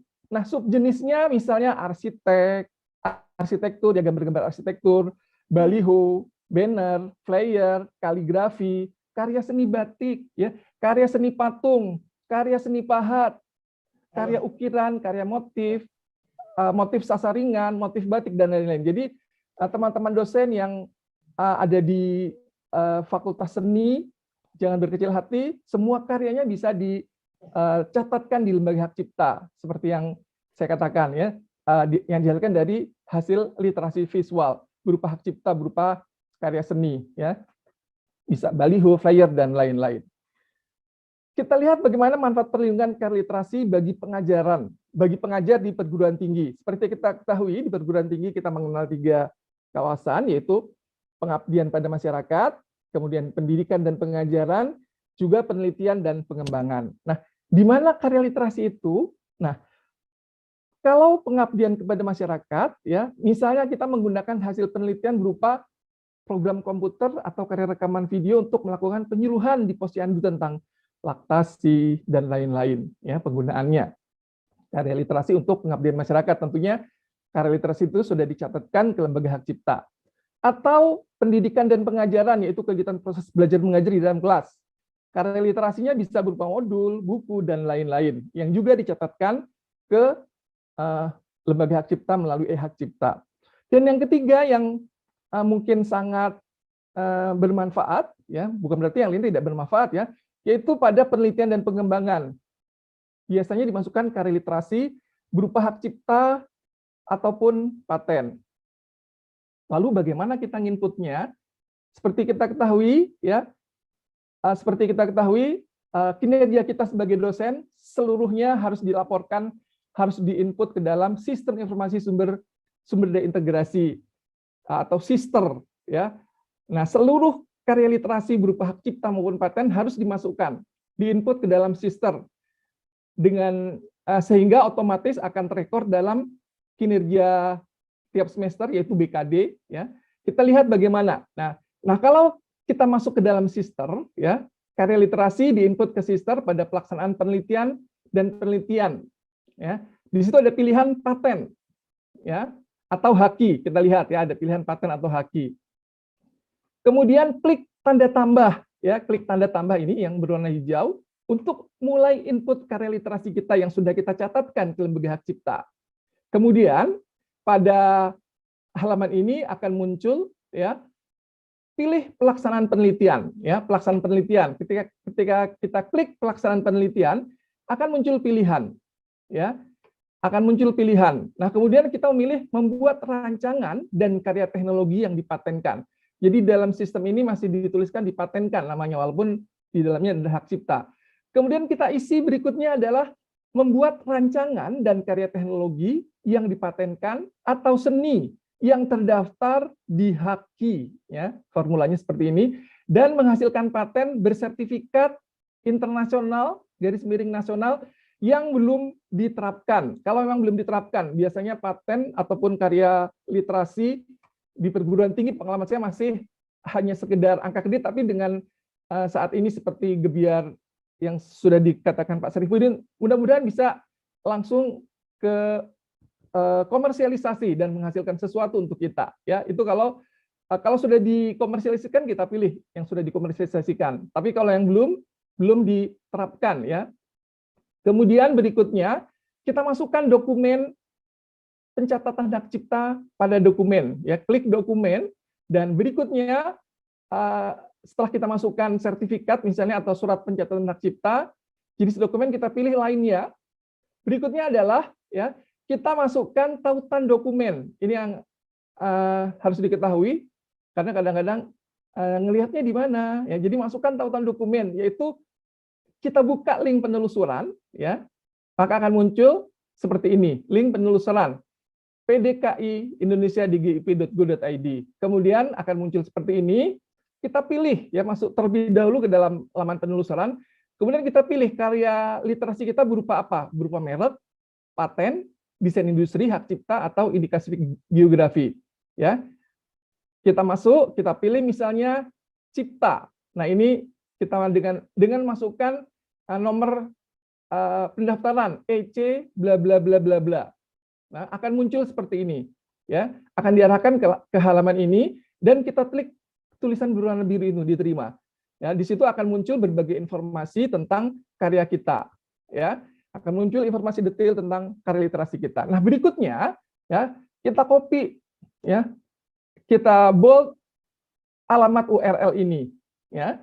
Kita bold alamat URL ini dan masukkan ke dalam tautan seperti ini, ya, masukkan dalam kolom tautan. Kemudian berikutnya jangan lupa diisi nama dosen, ya, biasanya kalau hak cipta atau paten ada teman-teman dosen kita yang juga ikut di dalamnya, ya. Nama dosen siapa saja dimasukkan, urutannya 1, 2, 3. Kemudian perannya juga jangan lupa, kalau tidak diisi nggak akan berproses. Nah, ini perannya ditulis adalah penemu atau inventor, ya. Setelah diisi, ya, dosen, afiliasinya kita tulis Universitas Gunadarma misalnya atau kampus Bapak Ibu sekalian. Kemudian berikutnya klik tombol simpan, ya. Setelah klik tombol simpan, maka akan muncul data yang sudah kita input. Sebagai contoh, ini halaman sister saya, beberapa karya literasi yang sudah saya input ke dalam sister untuk nantinya akan digunakan sebagai laporan BKD karena akan narik ke sini, ya, seperti ini, ya. Jadi ada tanggal terbit, ya, jenisnya bisa paten, ya, atau bisa hak cipta, ya. Kemudian kategorinya, dan juga kita lihat juga kalau masuk ke dalam sister untuk BKD, walaupun, ya, jenisnya angkanya ini kita lihat, ya, itu untuk penelitian, ya. 2,5, saya begitu banyak yang saya masukkan ke dalam sister karya literasi kita yang akhirnya dijadikan beban lebih. Nah, untuk pelaporan kinerja dosen dalam sistem BKD maksimal 1 karya dalam 1 semester, ya. Karya literasi kita yang sudah saya input, yang sudah kita input juga terrecord dalam Sinta. Bapak Ibu bisa input ke dalam Sinta, karya literasi yang sudah dimiliki, dan akan terekord juga. Kita lihat di sini karya literasi saya berupa intellectual property right yang sudah saya input sejumlah ini. Ya.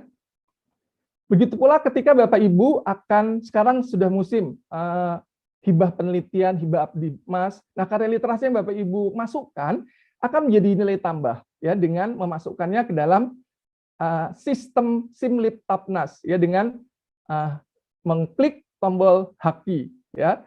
Nah, ini record semuanya. Kalau memasukkan data baru tinggal klik data baru ya. Jadi karya literasi kita berupa hak cipta atau paten akan menjadi nilai lebih untuk mendapatkan hibah ataupun hibah dari dana penelitian atau dana pengabdian masyarakat. Jadi itu yang bisa saya share. Saya kembalikan ke moderator. Terima kasih. Iya, terima kasih Pak Widyo. Presentasinya sangat memukau sekali dan tadi bisa membuka wawasan bagi teman KI di perguruan tinggi. Tadi bagaimana tips dan triknya untuk mengajukan permohonan pencatatan ciptaan. Jadi memang selama ini juga banyak yang keliru gitu Pak ya, yang diajukan, dan ini sudah tadi Pak Widyo sudah menyampaikan beberapa cara atau metode yang akan digunakan. Dan memang juga di sini kita bisa melihat bahwa tadi juga Pak Widyo sudah menguraikan sebenarnya literasi tidak hanya sebagai buku atau karya ilmiah saja, tadi juga sudah menjabarkan banyak sekali varian-varian yang bisa didaftarkan dari perguruan tinggi ya Pak ya. Dan iya, memang betul. ini jadi bisa menjadi wawasan buat teman-teman KI di perguruan tinggi. Jadi tidak bisa berkecil hati, ternyata memang juga banyak sekali yang memang bisa dicatatkan begitu. Dan ini memang pagi hari ini sudah dibuka wawasan teman-teman KI semua sehingga bisa mengakses pencatatan ciptaan melalui website atau melalui aplikasi di smartphone kita. Baik, Bapak-Ibu sekalian, di dalam sesi ini juga sudah ada beberapa pertanyaan-pertanyaan yang masuk ke dalam WhatsApp kami, dan juga di sini juga ada beberapa yang sudah bertanya masuk ke dalam ke administrator. Di sini ada beberapa pertanyaan yang juga ditujukan kepada Pak Direktur Hak Cipta. Tapi di sini juga ada pertanyaan yang sebetulnya tadi sudah disampaikan oleh Pak Direktur Hak Cipta, tapi mungkin saya sampaikan kembali, mungkin ini ada yang kelewat ini dari penanyanya. Jadi memang di sini ada pertanyaan dari Nurul Iman Supardi yang disampaikan oleh Pak Direktur kepada Pak Direktur Hak Cipta, tapi sebenarnya sudah diuraikan oleh Pak Direktur Hak Cipta ini tadi sebenarnya. Dia menanyakan masalah link POP HC, bisa dilihat di mana, itu tadi di website sudah disampaikan di video yang disampaikan oleh Pak Direktur Hak Cipta tadi di video, ada di website Dijen KI ya. www.dgip.go.id. Dan kemudian kalau di Play Store bisa lihat Hak Cipta, ketik Hak Cipta Direktorat Jenderal Kekayaan Intelektual. Nah, itu nanti bisa diakses di sana. Ya. Baik, mungkin ada pertanyaan Pak Direktur yang ada beberapa pertanyaan yang mungkin kita akan sortir karena juga waktunya yang tersedia juga terbatas. Ya. Dan kita sudah menunggu juga pertanyaan untuk Pak Widyo ya. Baik, di sini ada pertanyaannya adalah apakah ini dari yang Fitri Aryani, Pak, Polman Negeri Bangka Belitung, apakah surat pencatatan ciptaan yang sudah dikeluarkan oleh DJKI bisa direvisi untuk pencipta dan pemegang hak ciptanya, Pak? Nah, ini mungkin dijawab dulu atau mungkin ini dulu Pak ya, dijawab dulu ya. Ya, jawab dulu saya satu biar nggak lupa karena saya udah tua juga kan. Ya, itu bisa pertanyaan dari yang Fitri Aryani. Ini asik loh namanya Pak Agung, yang.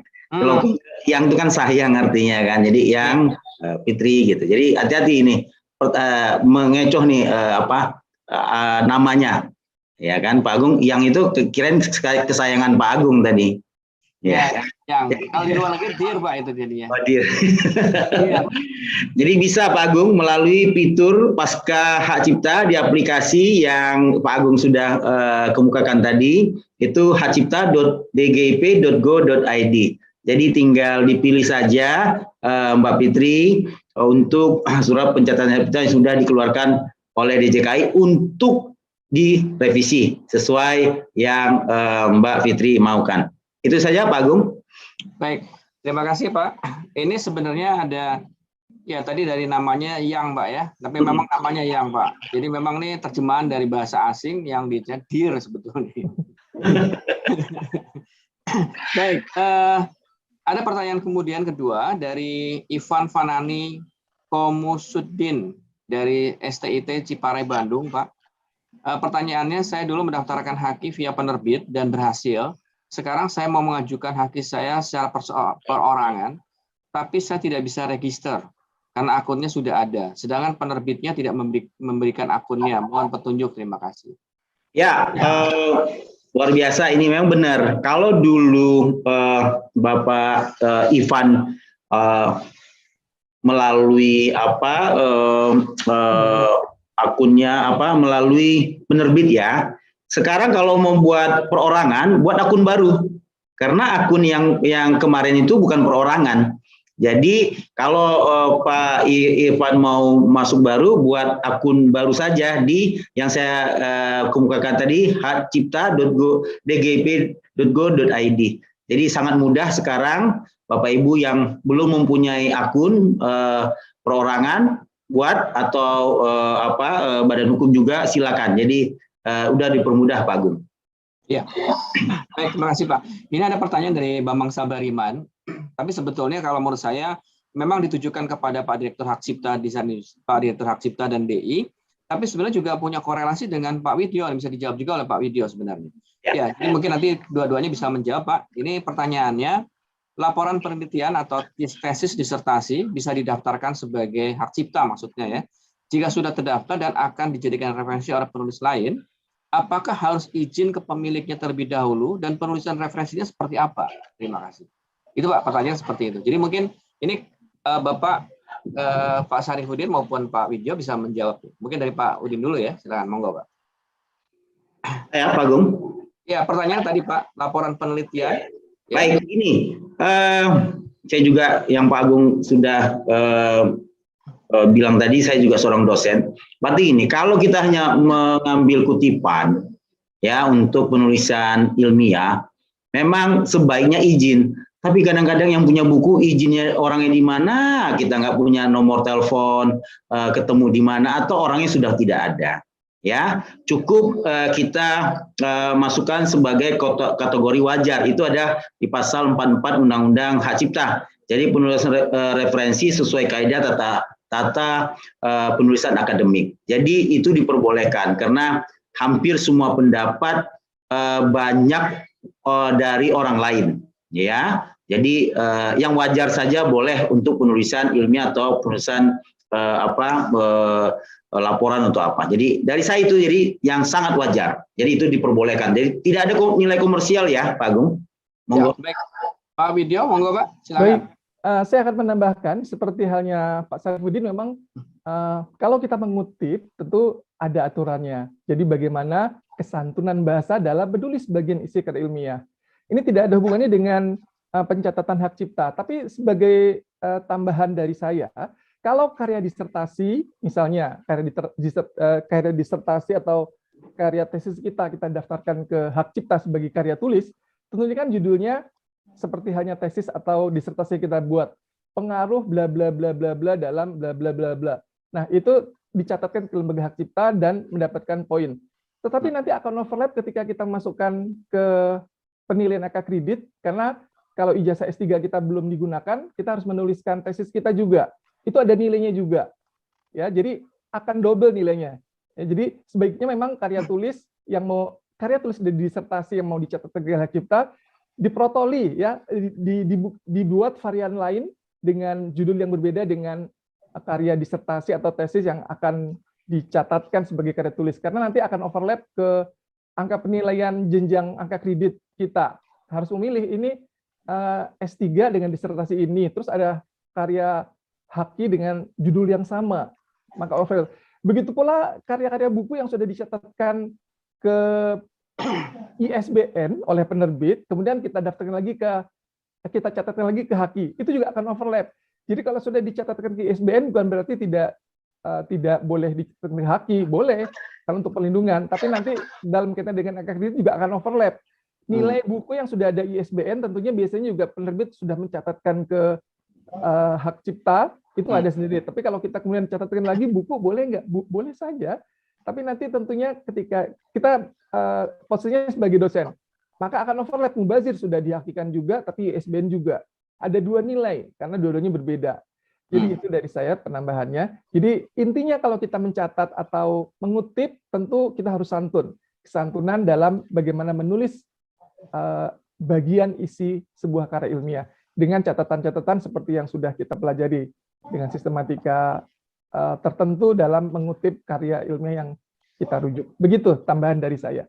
Baik, terima kasih Pak. Ini saling melengkapi antara Pak Direktur sebagai Pak dosen juga dan Pak dosen menjawabnya tadi. Ya, baik. Ini juga ada pertanyaan lagi untuk Pak Direktur dan Pak Widyo ya pertanyaannya. Apabila kita ini dari pertanyaan dari Yayu Aprianti. Pertanyaannya adalah, apabila kita telah mendaftarkan karya tulis atau artikel dan mendapatkan pencatatan hak ciptanya, apakah kita setiap tahun harus membayar uang tahunan agar hak ciptanya selalu aktif? Mohon penjelasan. Wah, ini disamakan dengan paten nih, Pak. Ya, karya ciptanya sekali ya, Pak Agung. Ada karya lain ya dapat lagi. Jadi beda sama paten. Mungkin Pak Widyo yang tahu di perguruan tinggi. Jadi kalau paten itu ada uang pemeliharaan ya. Pemeliharaan, ya. Pemeliharaan. Jadi berbeda sekali. Ciptaan ya boleh didaftarkan, boleh tidak sebenarnya. Untuk pembuktian bahwa karya pertanyaan apabila Pak, apakah yang sudah mendaftarkan pasti punya kita? Belum tentu. Pak Agung bisa mendaftarkan karya saya, tapi begitu kita buktiin ternyata karya itu saya lebih dulu sebelum Pak Agung. Jadi itu bisa dibuktikan bahwa surat pencatatan. Tapi bagi dosen penting sekali yang Pak Dr. Widyo ngomong untuk angka kredit. Karena mungkin sudah memakai biaya dari perguruan tinggi, alat-alat dari perguruan tinggi itu harus dikembalikan ke perguruan tinggi, ya kan? Jadi untuk kepentingan apa surat pencatatan hak cipta itu didaftarkan. Jadi begitu Pak Agung. Jadi tidak ada biaya tambahan Pak Agung. Kalau ada tambahan beritahu saya, ya akan kita catat itu Pak Agung sebagai dana hibah. Bercanda Pak Agung. Ya, monggo Pak Widyo. Baik, tambahan dari saya, memang masih banyak di kalangan perguruan tinggi yang masih belum bisa memilah mana cipta, mana paten. Ya, jadi kadang-kadang mereka bilang buku saya mau dipatenin, padahal buku adalah ranahnya hak cipta. Ya. Jadi itu yang kadang-kadang overlap, dan kadang-kadang overlap terjadi. Kalau sudah hak cipta, apakah harus dibayar tahunan? Jadi hak cipta tadi tentunya ini sangat diuntungkan dengan POP HC. Ya, dengan diinput pada semester yang berjalan, nah itu akan dinilai untuk semester yang berjalan. Tapi dulu sebelum ada POP HC, diinput semester ini, keluar semester berikutnya. Nah itu kan akan mubazir karena di situ tertera tanggal pencatatan. Nah itu akan rugi, kita sebagai inventor yang dirugikan dulu ya. Sekarang seperti tadi seperti kilat, kalau saya bilang masuk, macet langsung keluar. Nah untuk kinerja tahun yang sedang berjalan ini masih belum terlambat, yang belum punya karya-karya penelitian ya bisa membuat karya intelektual berupa karya rekaman video ya, atau hasil penelitian ini berupa misalnya seperti yang saya sebut tadi, ini adalah hasil penelitian hibah bersaing, sebuah karya rekaman video tentang suku Kajang menjaga alam tetap lanjut. Ini adalah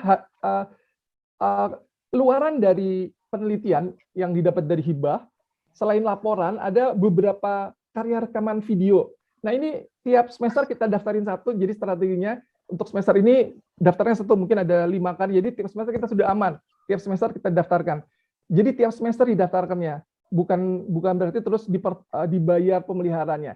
Beda dengan paten. Kalau paten memang harus dibayar pemeliharaannya. Kalau tidak dibayar pemeliharaannya, otomatis tidak tercatat lagi walaupun demikian kan paten itu juga hanya sekali yang dinilai, ya. Jadi kalau sudah digunakan untuk angka kredit, ya tentunya sudah selesai. Tetapi bukan berarti selesai begitu saja. Kalau memang punya nilai komersialisasi, kalau tidak diperpanjang akan jadi milik publik. Begitu pula untuk institusi, kalau tidak dibayar pemeliharaannya, berarti bukan milik institusi lagi. Jadi institusi dalam hal ini Gunadarma misalnya sudah tidak punya paten lagi karena sudah milik publik. Jadi untuk angka kredit penilaian akreditasi institusi khususnya itu akan berkurang karena sudah nggak punya paten lagi, karena paten itu sudah dianggap sudah tidak ada karena tidak dibayarkan pembayarannya. Oleh karena itu biasanya di Gunadarma kita selalu membayarkan secara rutin kalau memang harus dibayarkan sampai batas waktu yang sudah ditentukan. Kalau paten biasa 10 tahun, paten biasa 20 tahun, paten sederhana 10 tahun. Selama masih digunakan sebagai kredit point untuk akreditasi institusi, karena beda dengan penilaian angka kredit kita sebagai dosen. Begitu. Jadi sebaiknya untuk angka kredit sebagai dosen, tiap semester dicatatkan. Sekarang DJKI sudah memfasilitasi dengan sangat menakjubkan dengan POP-HC, 1 jam selesai atau beberapa menit selesai kalau kelengkapan selesai, untuk kinerja yang sedang berjalan. Ini kinerja yang berjalan ini sebentar lagi berakhir. Yang belum punya nilai penelitian untuk angka penelitiannya bisa mencatatkan karyanya berupa karya rekaman video, program komputer, sebaiknya saya sarankan ya, sebagai karya penelitian. Walaupun ini cepat, tapi bukan berarti terus seenaknya membuat, yang penting sertifikat, karena itu akan membuat kredibilitas kita juga. Ternyata setelah dilihat, kok cuma begini doang sih, misalnya ya, walaupun memang di Lembaga Hak Cipta tidak melihat apapun bentuknya, yang penting judulnya adalah Suku Kajang, Menjaga Alam Tetap Lajang. Ini dimasukkan ke YouTube kalau saat ini, terus asesor atau penilai mungkin, oh seperti ini, dalam durasi 15 menit cukup sebagai penelitian. Jangan seperti tugas-tugas anak SMA misalnya cuma terus ke YouTube terus didaftarkan.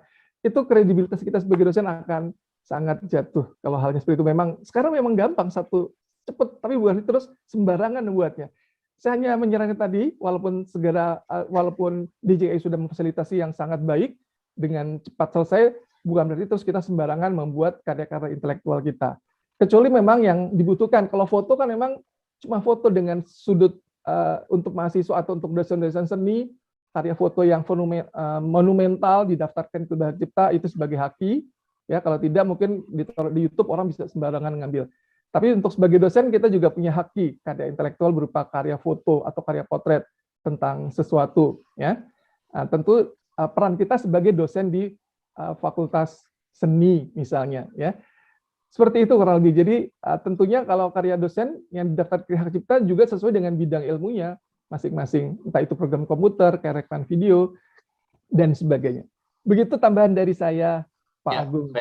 Baik Pak, ini mungkin terminologinya agak bias juga ya. Kalau orang mungkin bisa di masyarakat belum bisa membedakan mana paten, mana hak cipta. Malah kadang-kadang mungkin ini dari klausula yang itu bukunya dipatenkan. Nah ini. Karena paten itu adalah teknologi. Jadi mungkin dia nanya biaya tahunan karena memang di masyarakat sering muncul bahasa-bahasa seperti itu, gitu Pak ya. Ini bukunya dipatenkan dulu untuk supaya bisa dapat angka kredit. Nah ini yang mungkin yang terjadi seperti itu Pak. Jadi orang yang persepsinya belum memahami secara rinci itu akan jadi melihat bahwa oh ini sama dengan paten, gitu, seperti itu. Dan tadi juga Bapak juga bilang bahwa memang sekarang di dunia perguruan tinggi sangat terbantu dengan POP-HC Pak ya, yang tadi sistemnya saatnya cepat langsung keluar gitu Pak ya. Yeah. Kalau kata Didik Kempot sekonyong-konyong koder Pak. Sekonyong-konyong koder itu langsung kan. Baik, ini ada pertanyaan Pak. Ini untuk Pak Widyo. Cuman namanya kok NN Pak, no name ini. Ini jangan-jangan ini secret admirer ini Pak. Ada pengagum rahasia nih Pak. Nama NN nih Pak untuk Pak Widyo. Pertanyaannya begini. Ya mungkin ada 2 pertanyaan yang mungkin saya juga ditujukan kepada Pak ini sekaligus saya tanyakan kepada Bapak. Pertanyaan dari no name atau NN ini terkait perlindungan otomatis atas hak cipta yang diperhitungkan dalam pendaftaran hak cipta. Bagaimana jika suatu ciptaan seperti potret yang memuat tampilan wajah seseorang didaftarkan atas nama badan hukum. Dalam kondisi seseorang tersebut yang menciptakan potretnya sendiri, kemudian mendaftarkan atas nama badan hukum miliknya. hak moralnya berada pada siapakah? Apakah tetap pada orang yang dipotret tersebut? Nah, itu pertanyaan pertama, Pak. Kemudian yang kedua, dari Erika Putri, Pak, Institut Teknologi 10 November. Oh, ini kalau yang kedua ditujukan kepada Pak Direktur Hak Cipta dan Pak Widyo. Jika ada karya seni logo, apakah termasuk karya seni gambar atau bagaimana? Mau nggak, Pak? Dari Pak Widyo dulu mungkin. Baik, terima kasih. Non-name, pengagum rahasianya Pak Direktur mungkin ya. Jadi, pertama dari logo, ya kalau logo itu ini termasuk dalam HKI, tapi rezimnya merek, ya.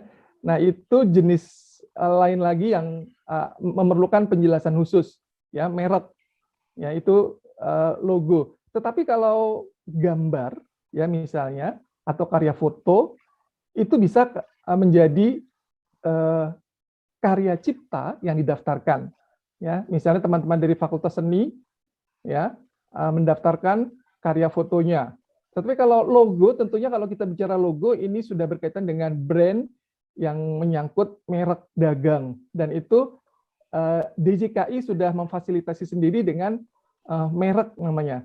Ini akan ada penjelasan panjang lebar kalau merek bagian dari DJKI atau HAKI, hak atas kekayaan intelektual. Seperti saya bilang tadi, ada paten, ada merek, ada cipta, ada desain industri, ada indikasi geografis, ya. Nah, itu bagian-bagian lagi. Kemudian pertanyaan berikutnya tentang foto yang di hak moral dari foto, misalnya saya difoto untuk sebuah produk fashion batik tertentu misalnya, kemudian didaftarkan ke lembaga hak cipta. Nah, tentunya saya sebagai objek dalam foto tadi yang mengenakan batik, ya, akan dihubungi oleh pemegang hak cipta. Misalnya pemegang hak ciptanya PT Batik bla bla bla, mendaftarkan foto saya mengenakan batik yang sangat elegan ke lembaga hak cipta. Ya. Nah, foto saya menggunakan batik didaftarkan ke lembaga hak cipta, tentunya siapa pemilik hak cipta tadi? Kalau pemiliknya perusahaan batik tadi, tentunya ada pengalihan hak cipta. Tentunya pengalihan hak cipta, di situ intinya saya tidak keberatan terhadap penggunaan foto yang sudah diserahkan ke PT Batik tadi. Kalau hak moral, ya hak moral tentunya nanti berkaitan dengan perjanjian yang sudah dibuat oleh perusahaan batik dengan saya. Saya foto ya untuk model batik saya, sehingga nandilalah foto yang tampil dengan wajah saya mengenang batik itu laris manis. Ya, tentunya batik tadi sebagai desain batik tentunya hal yang beda kalau desain batik sendiri. Tapi kalau saya menggunakan batik, tentunya saya sudah menyerahkan haknya ke perusahaan batik tadi untuk membuat foto saya. Jadi hak moralnya kalau memang menguntungkan terjadi perjanjian dengan perusahaan atau toko batik yang posting saya sebagai brandednya, misalnya atau fotonya, mungkin akan dilengkapi oleh Pak Direktur tentang hal ini karena sangat teknis berkaitan dengan hak moral dan hak cipta dari pemegang hak cipta, ya, atau pemilik hak cipta tadi, pencipta dan pemilik hak cipta. Begitu uraian dari saya. Saya kembalikan ke Pak Agung dan ke Pak Sarifudin. Silakan Pak Direktur, Pak, yang tadi. Baik, pertama kalau bicara logo memang itu rezimnya merek ya. Tapi pada saat kita mau mendaftarkan hak cipta, itu kita sudah ada yang boleh dan tidak, termasuk logo itu tidak boleh didaftarkan di rezimnya hak cipta. Jadi, tapi kan orang kan pengen gambar atau lukisan itu didaftarkan, itu bisa seperti logo PON, ya logo PON. Tapi bukan logonya toh, itu ada silsilah. Misalnya warna kuning itu apa, warna ini apa, gambar itu bermakna apa. Jadi dibuat seperti karya tulis. Tapi kalau gambar toh, itu kita pasti menolak. Ujung-ujungnya pasti jadi logo untuk suatu merek dagang. Ini hati-hati. Jadi pemain di sini banyak sekali Bapak. Jadi ini pun sudah ada laporan bahwa banyak Pak orang daftarkan seperti logo, nggak apa-apa, ntar kan bisa dibuktikan di pengadilan. Hak cipta ini bukan berarti mutlak punya dia, tidak. Jadi memang kami sudah dapat laporan Pak, ini mirip-mirip logo didaftarkan ke hak cipta karena ditolak di merek. Waduh, ya sudah, ntar kita buktikan. Jadi penegakan hukum yang saya bilang tadi 4 pilar, terakhir kita akan adakan penegakan hukum, di mana deliknya delik aduan semua. Jadi itu dilihat, masuk logo kah atau memang suatu filosofi, suatu gambar, itu boleh. Ya, terus seperti ginilah cara berpikir singkat. Saya melukis gambar buaya, tapi di merek jadi krokodil atau Lacoste. Itu bahaya ini. Padahal saya melukis gambar buaya, ya kan? Nah, kalau buaya darat saya nggak bilang orang lain. Tapi kalau saya gambar buaya, terus ada Pak Agung buat Lacoste, Pak Wid melakukan krokodil, boleh itu merek. Tapi lukisan sketsa saya adalah hak cipta saya. Ya, betul. Nah, ini sangat tipis Pak. Ini yang kita harus hati-hati. Itu kasus per kasus. Kedua tadi, kalau karya foto atau apapun ya karya cipta itu, siapa yang menciptakan karya itu, siapa yang melahirkan karya itu.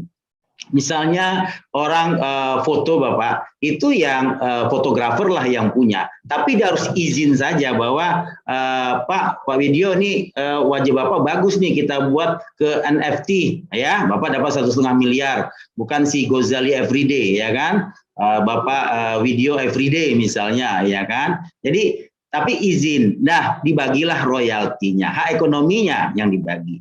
Jadi tapi karyanya yang memotret itu ya sebaiknya izin, karena dialah yang melahirkan karya hasil potretan wajah Bapak atau berpakaian batik tadi. Jadi itu tergantung Pak. Jadi kalau Bapak tidak izinkan dan Bapak sudah bersurat dia tetap pakai, nah itu kita bisa lanjutkan di penegakan hukum. Jadi gitu saja. Jadi kalau hanya karena ini wajah orang loh Pak ya, nah, ini bahaya kalau kita tidak izinnya. Tapi kalau desain yang Bapak bilang atau gambar itu karya dia, jadi tidak usah izin sama orang wajah yang ada. Dari saya itu Pak Agung, terima kasih. Baik, terima kasih Pak Sadifuddin, Pak Widyo. Ya, tadi kalau bicara buaya-buaya itu memang sebenarnya buaya itu perempuan Pak, karena kalau laki-laki Pak Ayah Pak. Buaya. Buaya dengan Pak Ayah.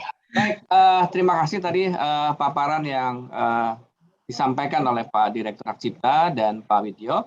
Sangat clear sekali bahwa bagaimana proses yang bisa diajukan terkait dengan persetujuan otomatis pencatatan hak cipta yang begitu cepat, dan juga tadi sudah diberikan tips dan triknya untuk kalangan dunia pendidikan oleh Pak Widyo, bagaimana cara mengajukan dan beberapa kendala-kendala dan kekeliruan ketika mengajukan permohonan tersebut. Dan kemudian juga tadi banyak pertanyaan, sebenarnya masih banyak pertanyaan-pertanyaan yang masuk ke kami, tapi mungkin di lain kesempatan nanti kita akan explore lagi pertanyaan-pertanyaan seperti ini, karena memang waktunya yang terbatas. Dan saya mengucapkan terima kasih kepada Pak Direktur Hak Cipta, Bapak Sadifuddin, dan Pak Widyo atas perkenan waktunya pada pagi hari ini dan membuka wawasan kepada teman-teman KI di seluruh Indonesia, dimanapun berada. Dan semoga tema atau topik pada pagi hari ini bisa memberikan wawasan dan masukan yang sangat berarti buat kita semua. Terima kasih. Akhirul kata saya ucapkan terima kasih. Sampai jumpa pada sesi yang berikutnya ya. Karena setiap bulan kita akan ada webinar yang berkaitan mengangkat topik-topik hak cipta yang sangat yang mungkin bisa sedang menjadi viral, atau mungkin juga topik-topik yang memang banyak dibahas di masyarakat yang perlu mendapatkan penjelasan. Baik, terima kasih. Assalamualaikum warahmatullahi wabarakatuh. Selanjutnya saya serahkan kembali kepada teman saya Mbak Desi Nurulita. Monggo Mbak, silakan. Terima kasih Bapak Direktur, Bapak Widyo, dan teman saya juga Bapak Agung. Terima kasih Bapak Agung, luar biasa sekali IP Talks Pop HC pada hari ini. Saya juga tentunya teman KI lainnya, semuanya menjadi lebih tahu lagi saat ini ada sistem Pop HC yang memudahkan dan mempercepat pencatatan hak cipta. Jadi benar-benar tadi panduannya pun diberikan sama Pak Direktur. Dan juga menjadi mengerti apa aja sebenarnya manfaat POP HC bagi pelindungan karya literasi di perguruan tinggi. Kalau kata Pak Direktur lebih cepat daripada toko sebelah ya Pak. Tentunya dengan adanya kemudahan dan kecepatan POP HC ini diharapkan akan memacu semangat seluruh masyarakat, kreator, penulis, ataupun seniman untuk mencatatkan karya ciptaan dan potensi kekayaan intelektual semakin terlindungi. Jadi teman KI nggak perlu ragu lagi pencatatan karya cipta melalui POP HC sebagai bukti kepemilikan.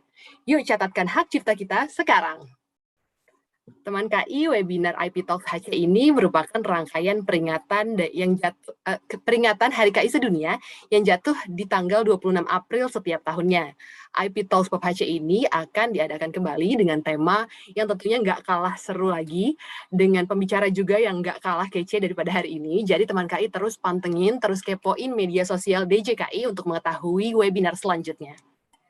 Terima kasih atas antusiasme dari para peserta. Mohon maaf apabila pertanyaan dari para peserta belum terjawab semua, tapi teman KI nggak perlu bingung karena teman KI bisa mengakses website DJKI di www.dgip.go.id atau melalui call center DJKI di 152 dan seluruh kanal media sosial DJKI yang punya minki-minki yang super gercep, super jelas kalau menjawab dengan ramah dan cepat. Gitu. Kami mengingatkan kembali untuk seluruh peserta yang bergabung melalui YouTube untuk mengisi link registrasi untuk mendapatkan e-sertifikat.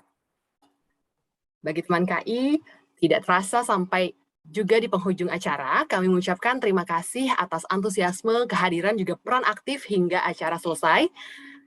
Dan IP Talks hari ini dengan tema Lindungi Karya Literasi di Perguruan Tinggi POP HC sudah sampai di penghujung acara. Kami mohon maaf bila ada salah kata. Tetap jaga kesehatan selalu. Sampai bertemu lagi di webinar selanjutnya. Akhir kata, wassalamualaikum warahmatullahi wabarakatuh. Waalaikumsalam warahmatullahi wabarakatuh. Dr. Widyo, terima kasih. Pak Agung, terima kasih. Terima kasih. Terima kasih.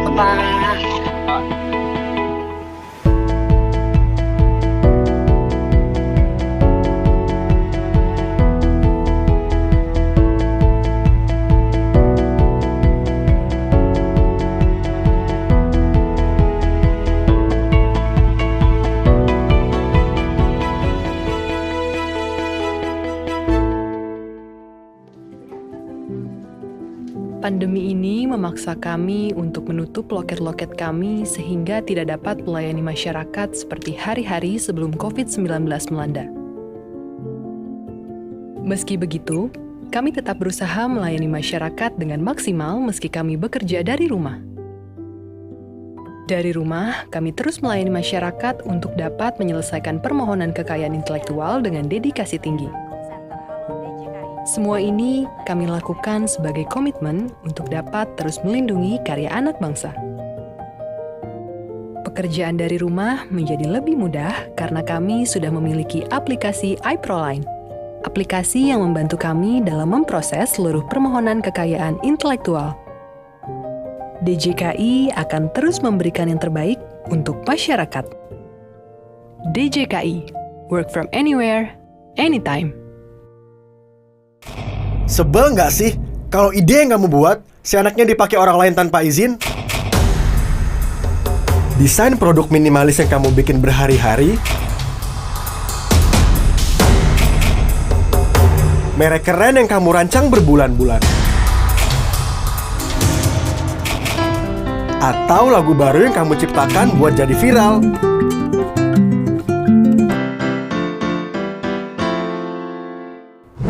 Kamu pasti nggak mau kan hal itu terjadi? Maka dari itu, kamu dan karyamu butuh pelindungan. Woi! Dan kamu bisa mendapatkan pelindungan hak atas karya intelektualmu di DJKI. Apa sih DJKI itu? DJKI atau Direktorat Jenderal Kekayaan Intelektual bertugas merumuskan kebijakan, mengatur, dan memberikan pelindungan hukum pada kekayaan intelektualmu. Setiap orang yang berkarya atau berinovasi punya hak kekayaan intelektual atau yang sering disebut dengan HKI. DJKI merupakan salah satu unit di bawah Kementerian Hukum dan HAM Republik Indonesia. Dalam lingkup kerjanya, DJKI memiliki banyak direktorat yang berperan memberikan pelayanan dan pelindungan kekayaan intelektual kepada masyarakat. Coba lihat, karyamu masuk ke dalam produk KI yang mana?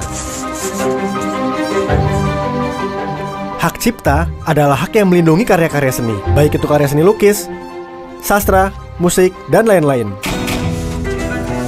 Hak desain industri adalah hak yang melindungi bentuk estetis dari sebuah produk, baik itu hasil industri maupun kerajinan tangan. Kemudian ada hak merek, yaitu hak yang melindungi identitas pembeda, produk barang, dan jasa. Indomie seleraku. Indikasi geografis adalah suatu tanda yang menunjukkan daerah asal suatu barang atau produk, yang dimana lingkungan geografisnya memberikan karakteristik tertentu. Ini kopi Toraja. Kopi jenis ini cuma milik daerah Toraja. Kemudian ada hak paten, hak yang melindungi beragam penemuan inovasi, terutama di bidang teknologi. Contohnya, teknologi Sosro Bahu, yang diciptakan oleh Insinyur Cokorda Raka Sukawati. Jadi, dengan adanya Sosro Bahu, pembuatan jalan layang tidak akan mengganggu lalu lintas di sekitarnya. Selain itu, ada hak desain tata letak sirkuit terpadu yang melindungi desain tata letak komponen-komponen aktif pada perangkat elektronik. Terakhir, ada rahasia dagang yang melindungi informasi rahasia perusahaan atau badan usaha yang tidak boleh diketahui oleh umum karena memiliki nilai ekonomi. Shh, rahasia kayak resep ayam goreng ini. Dengan dilindungi, sudah pasti kamu akan mendapatkan hak eksklusif, yaitu untuk mendapatkan hak moral dan hak ekonomi. Kamu juga bisa memperbanyak serta menyebarkan karya dan inovasimu bahkan sampai ke luar negeri. Dan keuntungan terbesarnya, kamu nggak perlu takut lagi karyamu dicuri atau diduplikat orang lain, karena karyamu sudah sah dilindungi oleh hukum. DJKI akan melakukan penyidikan dan penindakan jika ada yang menyalahgunakan karyamu. Proses pengajuannya nggak susah kok. Setelah kamu mendaftarkan karyamu, pihak DJKI akan memeriksa karyamu. Kemudian, pihak DJKI akan mengumumkan apakah karyamu telah memenuhi persyaratan. Jika disetujui, kamu akan menerima sertifikat HKI. Biaya yang kamu keluarkan tidaklah mahal dibandingkan dengan kerugian ekonomi yang kamu dapat kalau tidak memiliki pelindungan kekayaan intelektual. DJKI juga terus melakukan inovasi pelayanan publik melalui pendaftaran online dan sertifikat yang bisa kamu print sendiri kapan saja dan di mana saja. Kamu bisa datang langsung ke kantor DJKI atau kantor wilayah Kementerian Hukum dan HAM di daerahmu masing-masing. Selain itu, kamu juga bisa menggunakan jasa konsultan KI yang terdaftar. Nah, sekarang kita tanya yuk pendapat salah satu dari pendiri brand yang sudah memiliki atau mendaftarkan mereknya ke DJKI. Aku mendirikan Kopi Tuku di 1 Juni 2015. Hak kekayaan intelektual sangat penting buat aku karena dari awal sebelum aku membangun Tuku pun aku sudah mendaftarkan 3 nama sebelumnya. Cuma itu tidak bisa didaftarkan karena sudah digunakan orang. Jadi aku pengen menggunakan nama yang belum terpakai supaya segala jerih payahku yang aku lakukan bisa terjaga dengan baik ke depannya. Manfaatnya, aku merasa lebih tenang dan lebih nyaman dalam mengerjakan bisnisku sehari-hari. Karena segala ide dan pikiranku jadi tidak bisa dicuri oleh orang lain, sehingga bisnisku akan lebih aman ke depannya. Nanti pun kalau aku berencana untuk ekspansi ke luar negeri, aku akan lebih mudah mendaftarkan merekku ini ke negara-negara yang terafiliasi dengan DJKI. Pesan aku untuk teman-teman adalah merek akan menunjukkan siapa kita di persaingan bisnis ini, siapa kita di mata masyarakat. Tentu anak-anak muda sekarang sangat kreatif, saking asiknya berkreasi, mereka lupa untuk melindungi segala ide dan pikiran mereka. Maka dari itu, jika ingin merek kita dihargai oleh orang lain, maka kita harus menghargai merek kita dengan mendaftarkan merek kita tersebut ke DJKI.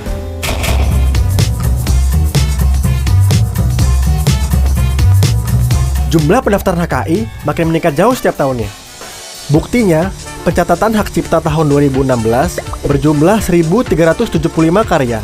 Dan per September 2018, pencatatan hak cipta meningkat jauh menjadi 18.903 karya. Indonesia juga sudah terdaftar sebagai negara ke-100 dalam Protokol Madrid.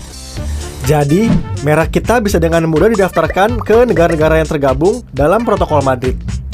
Indonesia akan punya iklim inovasi yang positif jika setiap inovasi dan karyanya dilindungi. Masyarakat akan lebih semangat berkarya karena tahu karyanya dilindungi dengan aman. Bikin karya udah, bangun bisnis sendiri udah. Berarti sekarang, yuk saatnya hargai dan daftarkan karyamu ke DJKI. Informasi pendaftaran dan pelaporan seputar kekayaan intelektual bisa kamu dapatkan juga di mobile app, website, dan sosial media DJKI. Bersama DJKI, berkarya dengan pasti.